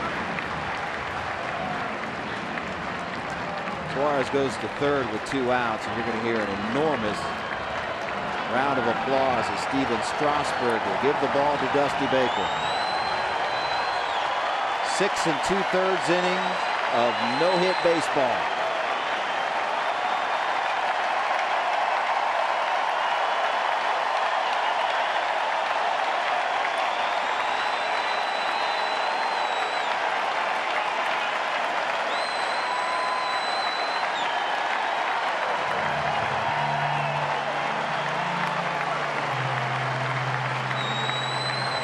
Blake Trinan comes on back after this.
6 2/3 innings of no-hit baseball.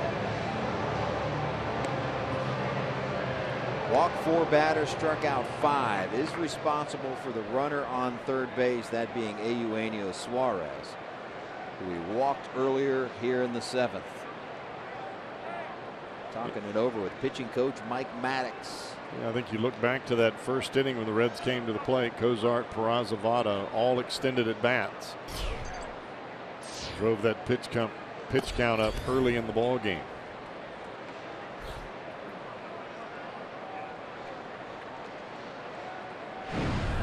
Righty Blake Trinan.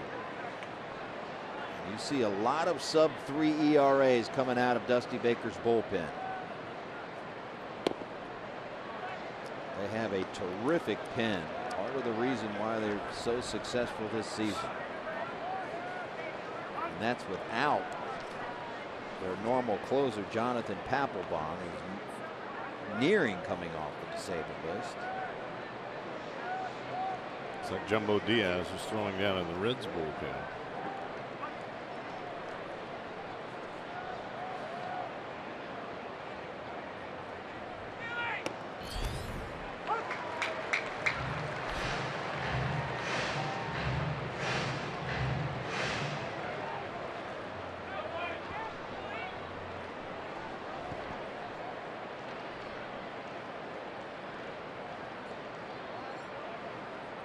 Two-one pitch to Billy Hamilton.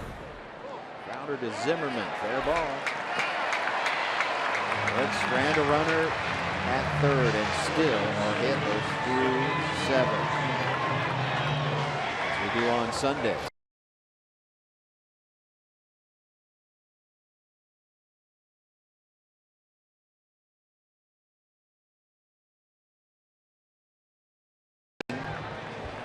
Of God Bless America.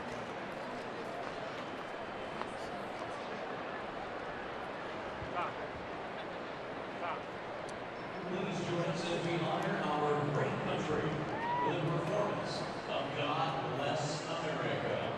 Ladies and gentlemen, D.C. Washington. God bless America, land that I love. Stand beside her and guide her through the night with the light from above.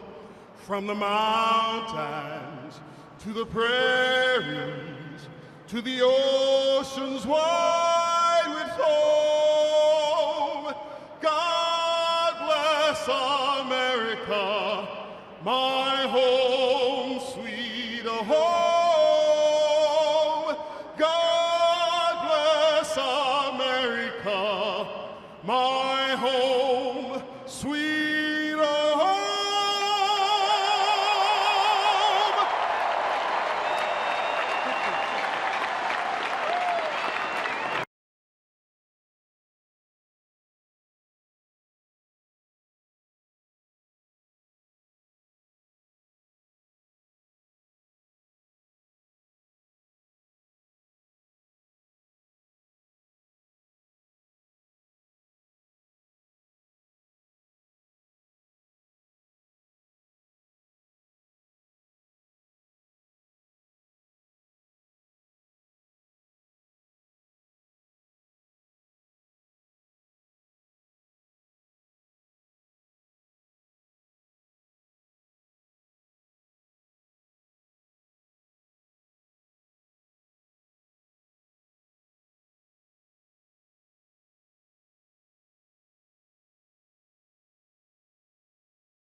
crowd and all of baseball superstars come together for the primetime event that will light up the summer.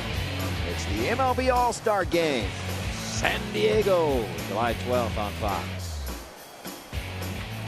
I like how you said San Diego. San Diego. You know, they always ask me, what's your favorite road city to go to? And they don't even have to get it out of their mouth. Like San Diego. Really?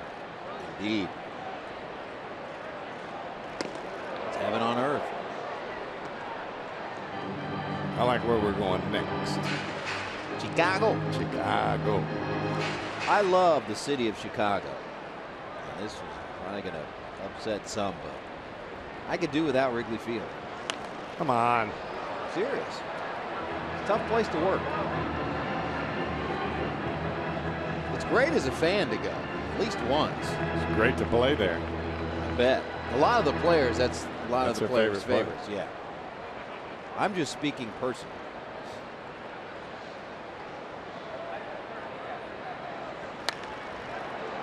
With Sampson facing Anthony Rendon.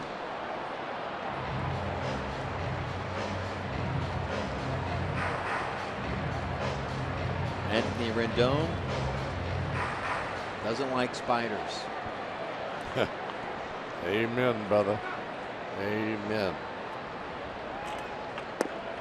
Doesn't quite have a phobia as his teammate Ben Revere, who's not starting today. But he is scared to death of snakes. That sound familiar to you? Me and those two fellas that get along real nice.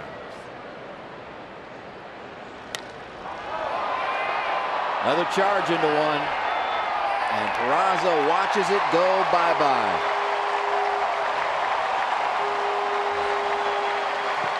Anthony Rendon puts the 10th run on the board for the Nationals. And the home run parade continues.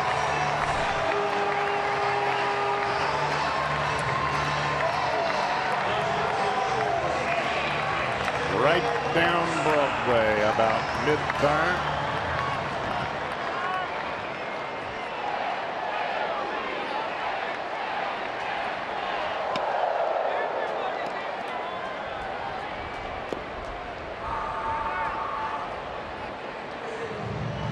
Fourth home run of the game, hit by the Nationals. 3 given up by Lamb, now 1 from Kivas Sampson.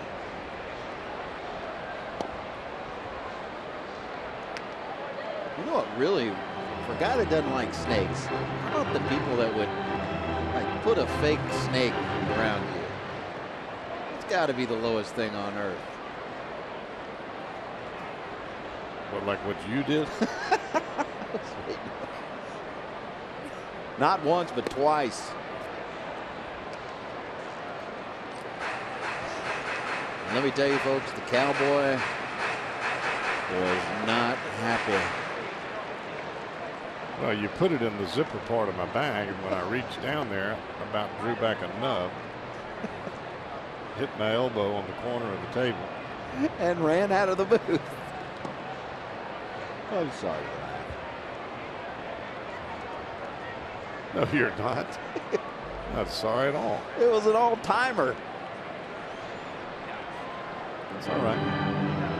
I know you'll get me back one day. I know you will. I've been waiting for it.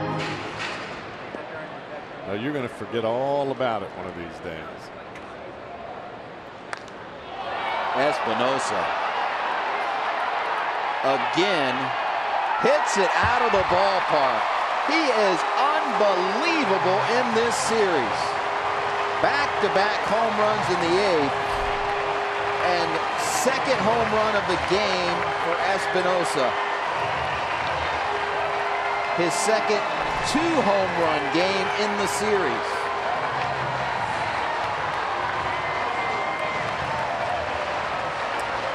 Mercy.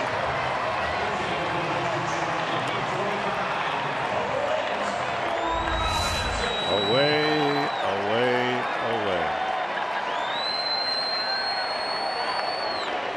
I won't even say where that pitch was, up and out over the plate mid-thigh. But that's where they hit it. His 5th career multi-home run game, and again the 2nd of this series.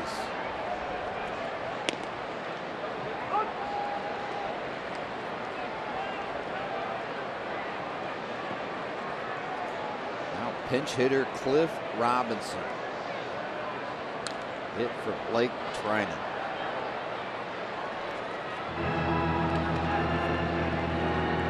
Sooner or later, you get tired of getting hit, or you succumb to the fact that they're just going to hit it off of me, and then you just kind of fade off into the distance.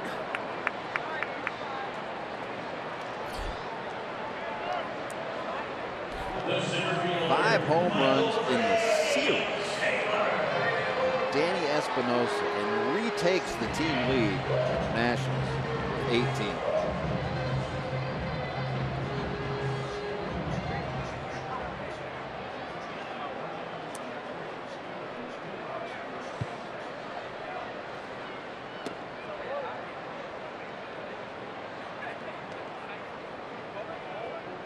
Now Michael A. Taylor.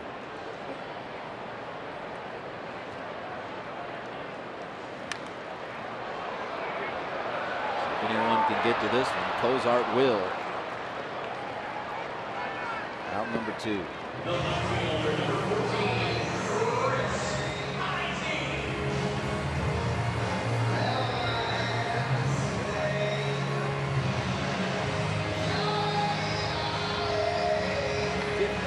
RBIs in the series for Danny Espinosa.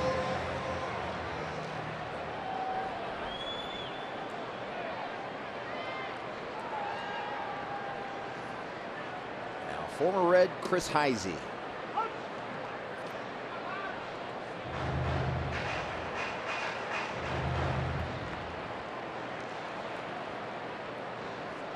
As he came into the game as a defensive replacement for Jason Worth, and now his first at bat of the game.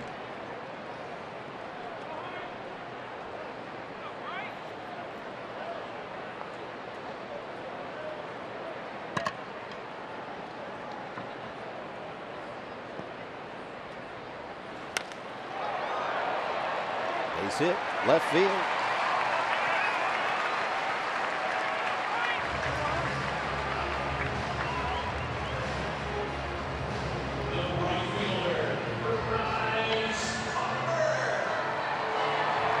Sprinkling now here at Nationals Park.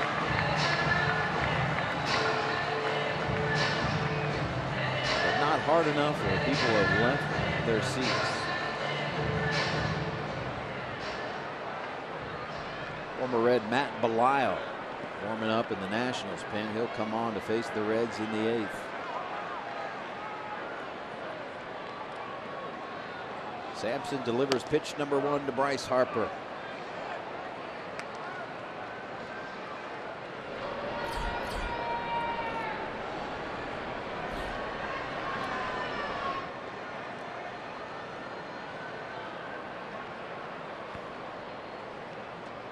One-0.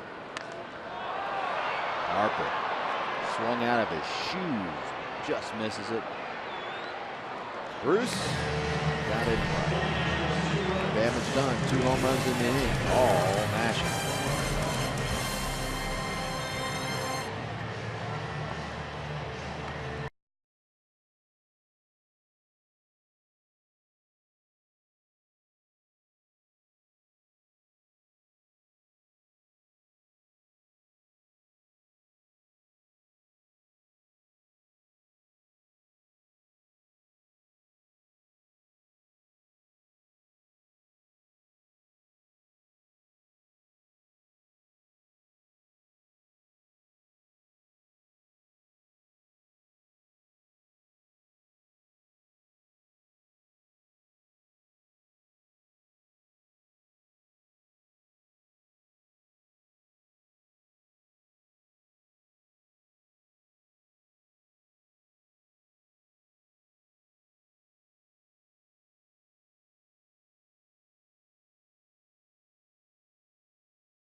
Now stick around after the game. It's Reds Live, the post-game edition. For a complete recap, it's brought to you by Performance Kings Honda.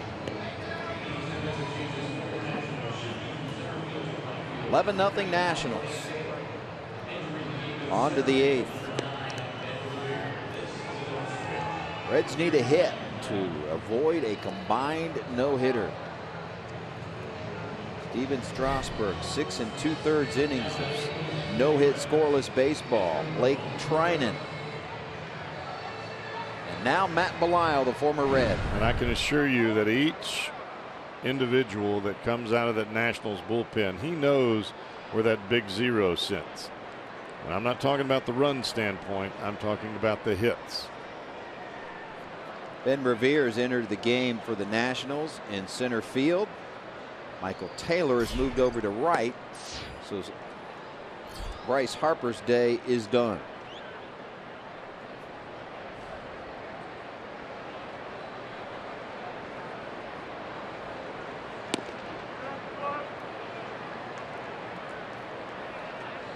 Ramon Cabrera 0 for 2.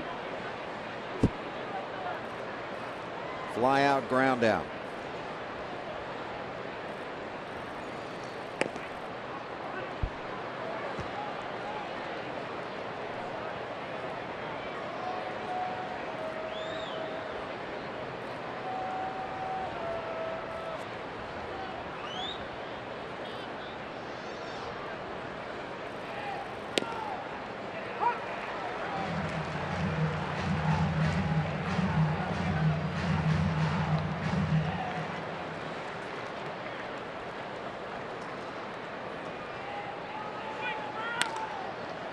Base hit, first one of the game for the Reds.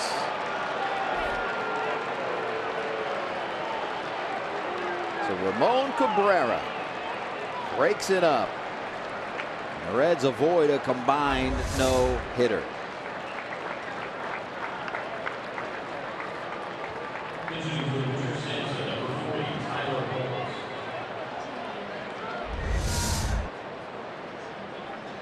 And that's a big sigh of relief, no matter what the score is right now. Now a pinch hitter in Tyler Holt.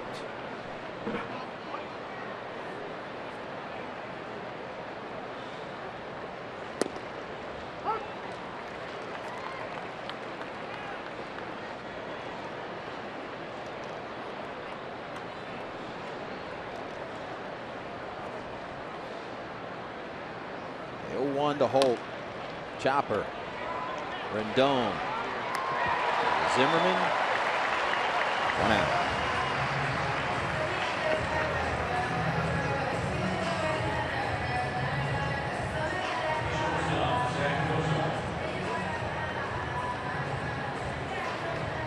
And the top of the order, Zach Kozar. Walked in the first, grounded out. And would have had the first hit of the game for the Reds in the 6th had it not been for a leaping catch of Anthony Rendon.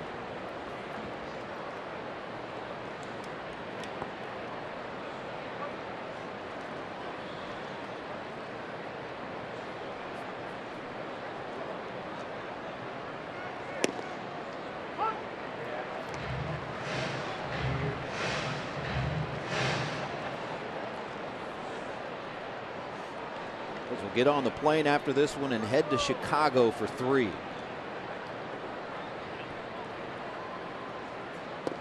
Three-day games at Wrigley. When you knew coming into this road trip it was going to be awfully difficult. Playing clubs that are playing very well. First place in the East, Nationals. First place in the Central Cubs. And a team in Miami that's just starting to hit their stride. Yep.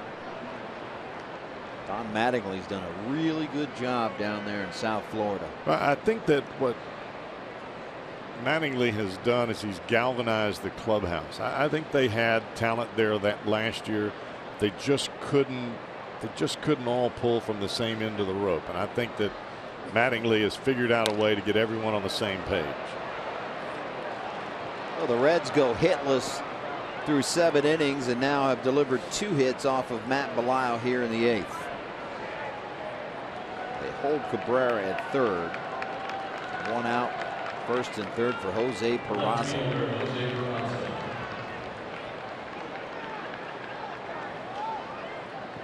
When Ben Rivera got to that ball, it did not appear in any stretch of the imagination that he was going to try to make a play at home plate. Matter of fact, he made about a 75% throw to the cutoff man Espinoza. But if you're Billy Hatcher, you don't know that at the time. You're just trying to take care of your guy in Cabrera, who is not very fleet of foot.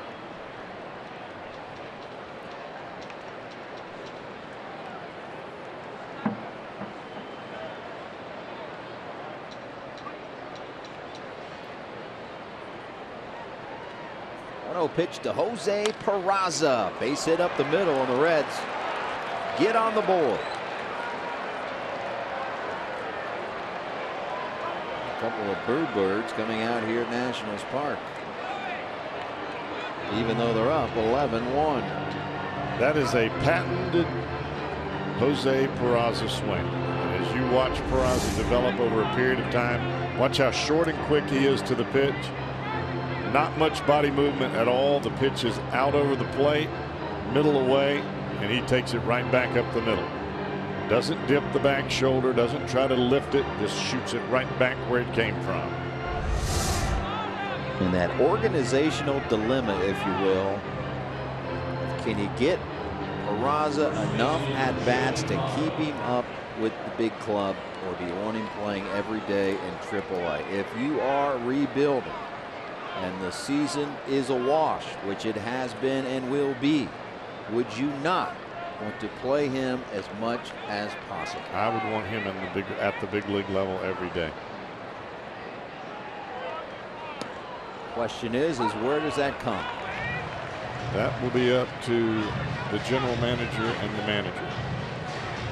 But I would think that there is nothing for Peraza to prove in AAA. Right.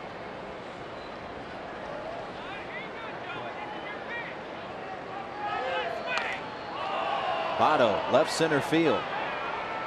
Coming over to get it was Chris Heisey. Second out here in the 8th.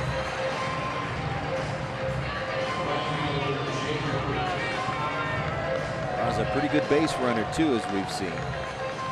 He's 10 for 10 in his major league career in stolen base attempts. Runner on second base, he won't be going now, especially down by 10 runs, but he's yet to be caught. 10 steals in his big league career, no caught stealing. He's got great baseball instincts. Just looks smooth out there, you know. Some guys look smoother than others, and to have the confidence to put him in left field, as we've seen, and he had never played left field at all at the professional level. It has been short, second, or center. Well, the kid Peraza is a good athlete, number one. He's got great feet underneath him, and I think he's got great instincts. Puts the bat on the ball. Certainly they'd love to see him walk more. Perhaps if you want to add something to the arsenal, it would be walking more. But if you're in AAA and you're walking all the time, from a player's standpoint, you're thinking, all right, I got to hit my way to the big leagues. Yeah. And I think he's done that.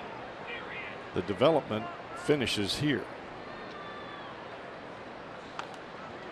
And it's not a development from physical tool standpoint. It's a development mentally, seeing how pitchers pitch you, how big leaguers go about their business. I think that's where his finish needs to come. Where will his everyday position be? The big question. You ask him, he says he prefers second base.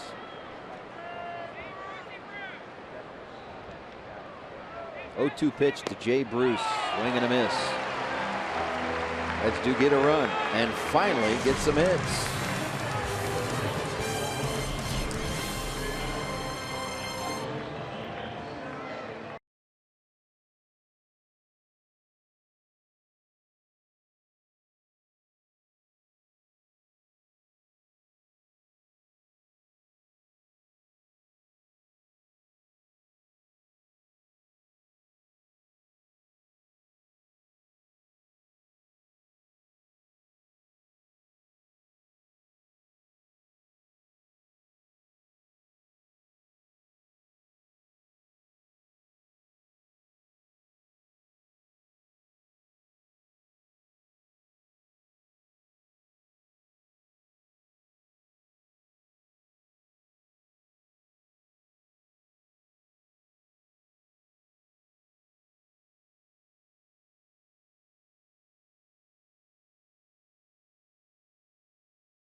Here's our Miller Time moment brought to you by Miller Lite. Let's take it back to June 5th, 2010, right here in this ballpark. Brandon Phillips coming home. Bang! Something you can't do anymore. Or at least it might not happen often with the new rules at home plate.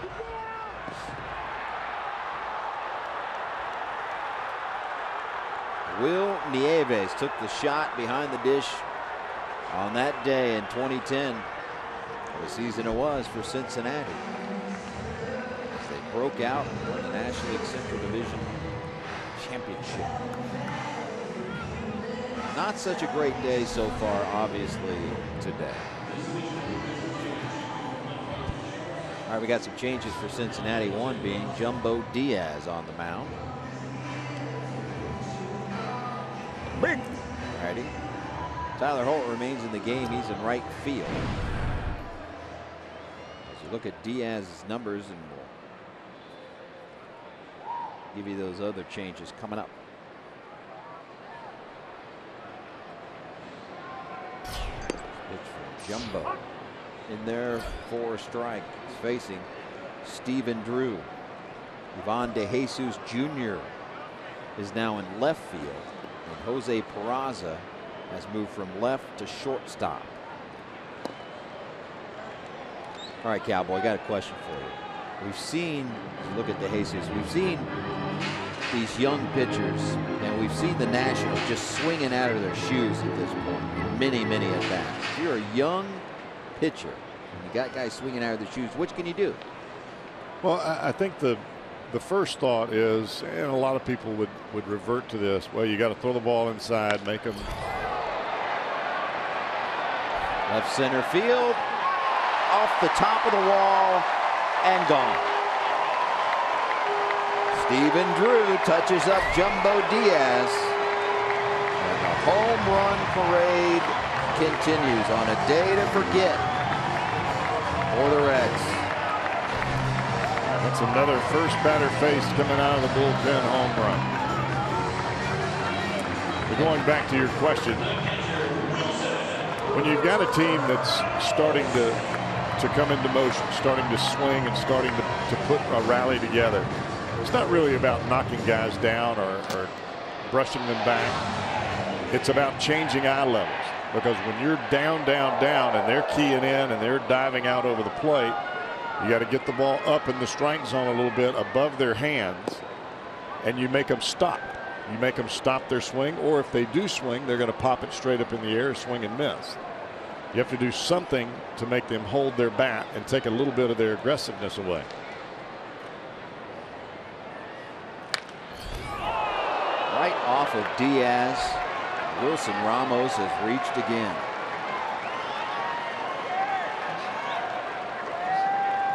Infield hit, his third of the day. The home run was away. This pitch is away.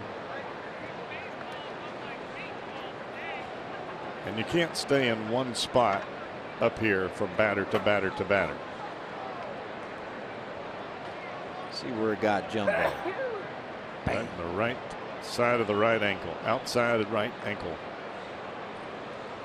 We've got manager, pitching coach, infielders, and assistant trainer Tomas Vera, or I should say assistant athletic trainer,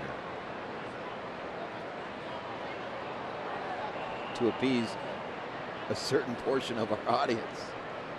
They got on me because I was saying just trainer, not athletic trainer. Well, I thought if you were on the field in an athletic event, it would be assumed that you were an athletic trainer. Bingo. Would you call it an athletic doctor? I'm with you. I'm just telling you some of the things that are pointed out to me. Would you say the athletic team doctor? Maybe the team doctor's not athletic.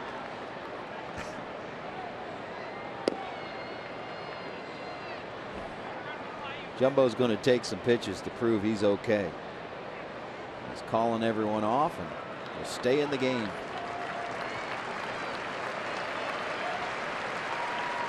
The first baseman, Ryan. Home run already already on the board here in the 8th. Infield hit. Now Jumbo will face Ryan Zimmerman. Once again, we hope you're enjoying this 4th of July weekend. Celebrating the birth of the greatest country on earth. Independence Day coming up tomorrow.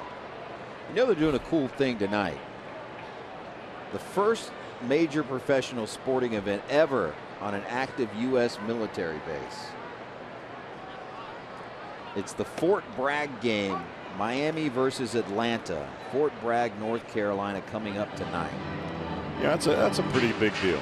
I mean, Major League Baseball, I think, went out of their way to honor our servicemen and women by building the base, or building the stadium on the base, and then bringing in 2 big league clubs to play. I mean, that's an exciting event, and it's something that those in the service have been looking forward to for quite some time. They built a temporary 12,500 seat stadium right on the base. And you would think that a neutral site game mid-season, mid-series between 2 teams, you know, would upset the traveling parties. But from what we've read and heard, both teams feel very, very honored to play a part of it. Interim manager for the Braves, Brian Snitker, said, hey, everyone's looking forward to it and thinks it is a big-time honor. Raza, nice play. Nearly turned the double play, did the Reds. I think that's going to be one of those ball games where you are going to have every single fan right on the edge of their seat. Yep. Great plays applauded. I don't think there'll be a whole lot of trips to the concession stand. No. And what's cool is both teams supposedly hung out on the base all day today.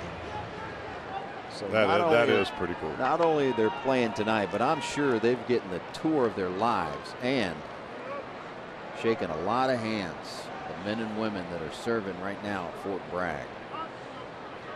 And I'm sure there are some veterans there as well. Cool deal. If you're not smart enough to understand we're able to do what we do and have the freedoms we have because of those that lay their lives on the line to serve for us, well, you are missing the proverbial boat. Indeed, indeed.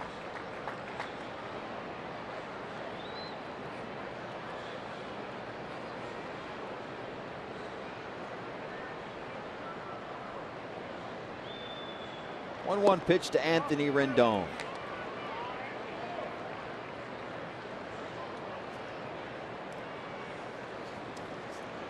We go on to Chicago, looking forward to the 3rd outing for Cody Reed. First 2 have not gone as planned.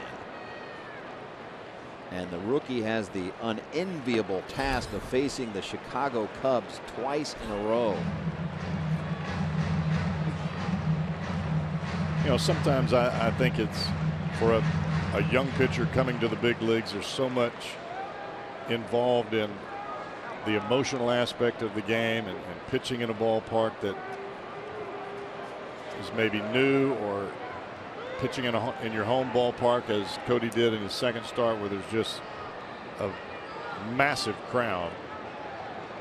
I think sometimes you just say, okay, kid, here's the ball, you go get them. Forget about all the scouting reports, forget about all that other stuff, just go get them. Got a second meeting of the mound here as now head athletic trainer Steve Bauman comes out to check on Jumbo.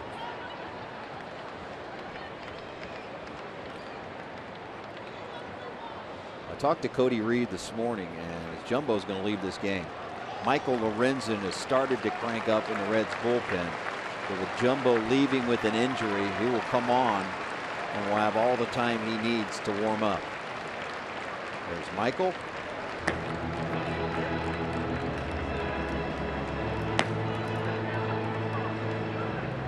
And he had just begun to get it cranked up. I think once Jumbo got hit off the ankle, they began Lorenzen tossing just in case this happened. At least give him a little bit of a head start. Well, he'll get as much time as he wants. when he heads to the mound to get ready.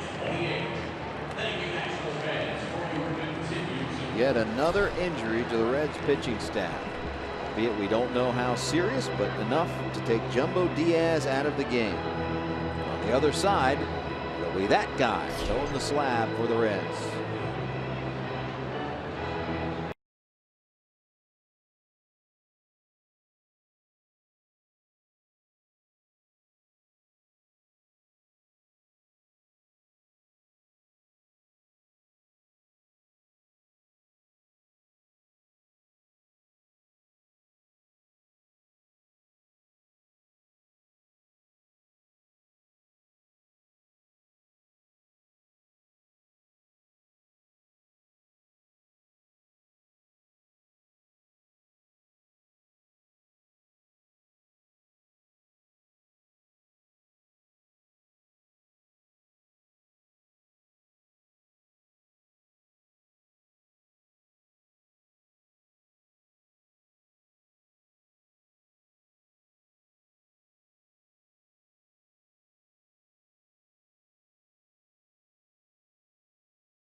Season at the ballpark coming up on the 16th, thanks to PNC Bank. The first 25,000 will receive a Zach Cozart bobblehead. Catch all the action, Reds and Brewers, for only $12.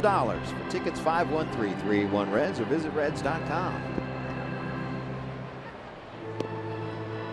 Michael Lorenzen warming up on the mound, and again, it'll take as long as he needs. And it normally does not take Lorenzen that long to get ready. I mean, let's remember, a couple of years ago, he was jogging in from center field, throw about 8 pitches, I'm good to go. Right. Former college center fielder Cal State Fullerton was also their closer. We talked about it many times. When you're in that situation, when he knew he would come into a game as a closer, he would begin in the 7th and 8th inning of warming up, throwing to either the left fielder or the right fielder. Particularly in the 8th inning, he would start warming up and throwing like he's a pitcher in center field, knowing he's going to come into the game the next inning. Basically doing his mechanics on the flat ground in the outfield. Bobby Thigpen used to do that with us when he was at Mississippi State. So you don't get the opportunity to go into the bullpen and throw off the mound, so they would just kind of go through the mechanics motion. Instead of a crow hop and a throw, they would just pick the knee up like you were in the stretch and just fire it.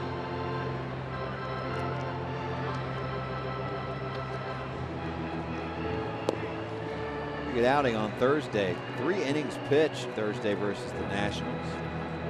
No runs, didn't walk. A batter struck out 3 through 38 pitches.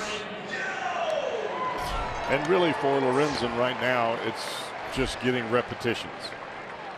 Location still not where he wants it to be, whether it be breaking ball or fastball. But his stuff is so good, many times he can miss over the plate and still get outs. He's entering mid at bat to Rendon, and on a 3-1 pitch, Votto to second, and that's all they'll get.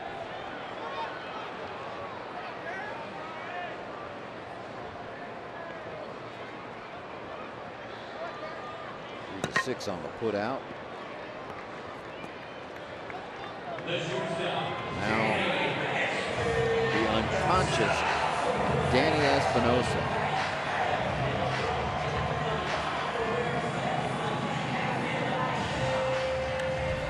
Provides us with our Volkswagen drive of the game. In fact, a couple of them. Grand slam in the 4th, solo shot in the 7th. 5 home runs in this 4-game set, 15 RBIs.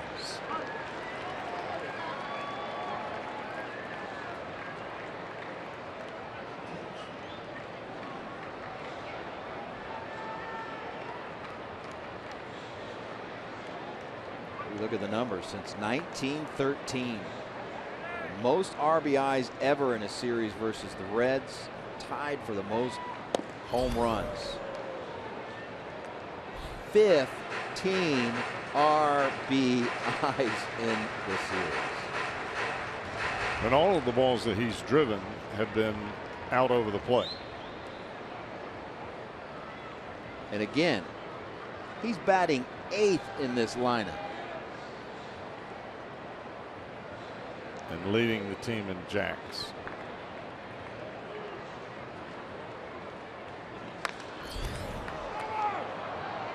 This time Votto's got it over to Lorenzen. Nationals play add-on. Reds come up for the final time.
Cincinnati Reds baseball on Fox Sports Ohio has been brought to you by Kroger. Stop by your neighborhood Kroger to save big store-wide. Great food, low prices at Kroger.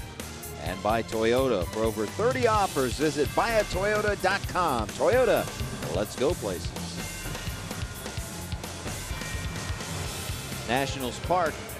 The Nationals on the verge of taking 3 out of 4 from the Reds. A little payback after the Reds took 2 out of 3 from this first place club in early June at GABP. New pitcher on in the 9th. For Dusty Baker's Nationals, it's lefty Oliver Perez. Saw Perez game 2 of this series. The herky-quirky delivery of Oliver Perez. A lot of movements, a lot of mannerisms. A big old leg kick.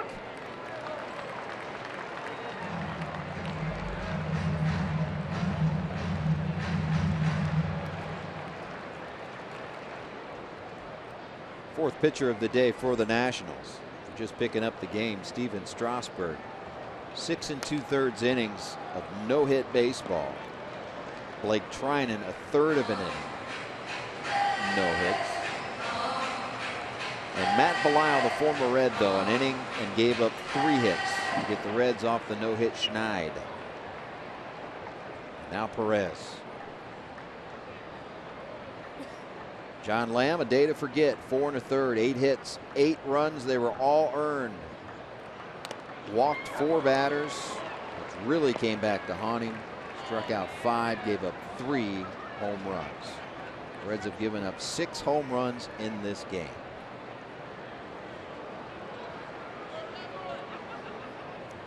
And it seemed like Lamb was throwing a pretty good ball game up until he began the 4th inning and just lost his concentration somehow. He walked those first 3 batters in a row. Yep. There's Perez again with that big turn, the hesitation. And change it up mid at bat, pitch to pitch. Working on that theory of hitting is all about timing, pitching, disrupting timing. That is an age-old theory. Bring him up. 7th strikeout of the game for Nationals pitching.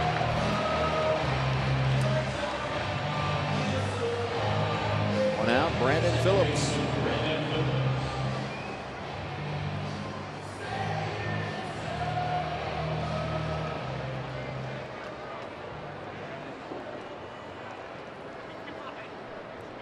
You run that fastball away from hitters and you're hitting the outside corner. You start that curveball off the plate. Hitter's first reaction is, okay, that's that fastball. It's going to go away. And then all of a sudden it snaps back to the corner and you're just left paralyzed.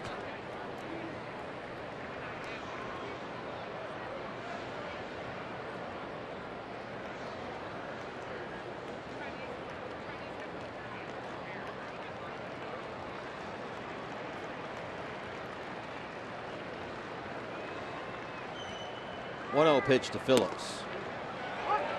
In there for a strike.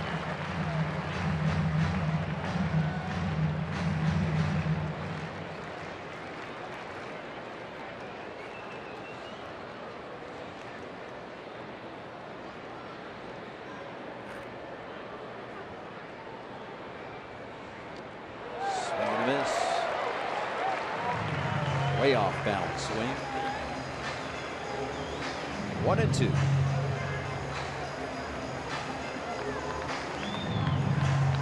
Reds live at 1:30 tomorrow.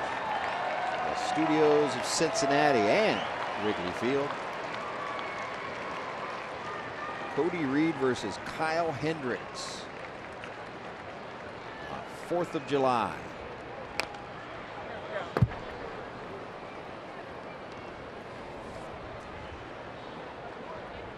Imagine the natives will be festive tomorrow at Wrigley. And when aren't they? July 4th, they will be live and in concert. Now hold on, I know what July 4th is, but what is July 4th? That's what I said. July 4th. All right, I got you. That's Independence Day.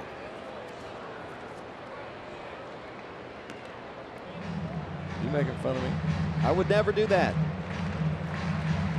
Especially when you gave the disclaimer that you speak 2 languages, English and Southern. You said it, not me.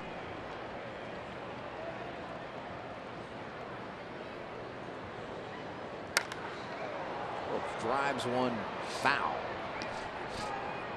And unfortunately for the Reds, the Cubs are going to want to wake up a little bit because they dropped that game 14-3 today to the Mets.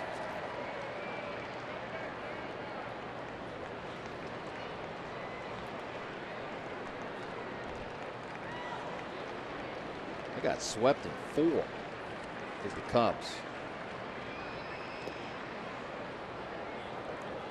So they'll be a mite angry. Coming in, the Cubs had a 9-game lead over the Cardinals, National League Central lead. Well, you would think that the Reds would be a mite angry. Well, let's hope. After the whipping here today. Let's hope. And if not, there's a problem. 3-2 pitch to Phillips. Stays alive.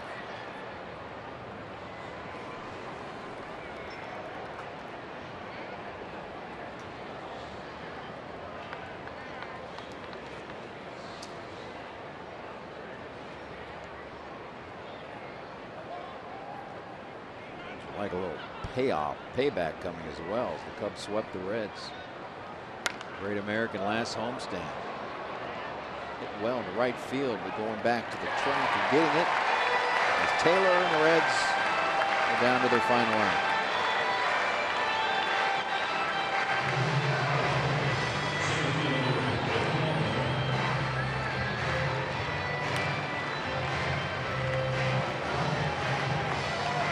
Billy Hamilton. First time today will hit from the right-hand side.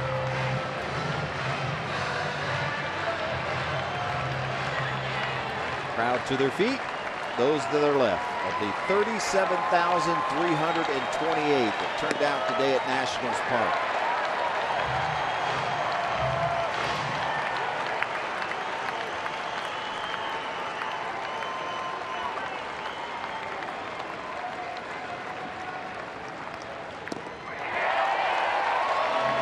Reds are down to their final strike.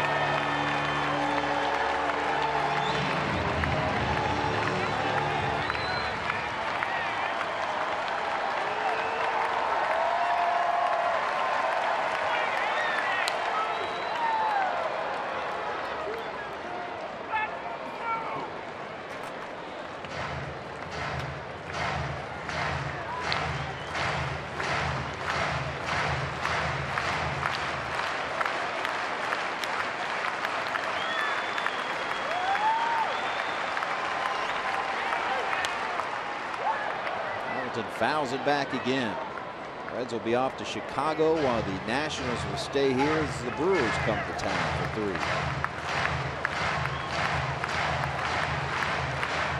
Here comes the breaking ball.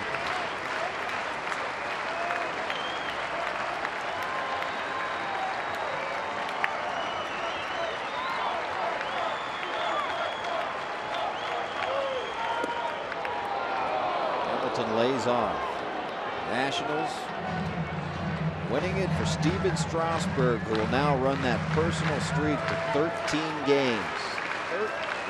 A 14-game winning streak dating back to last season. Strike 3 call. Oliver Perez closes the deal with a 12-1 Nationals victory. Today it saw them hit 6 home runs off of Reds pitching. And they take 3 out of 4 here in the 4-game set from the nation's capital. We'll be back with more after this.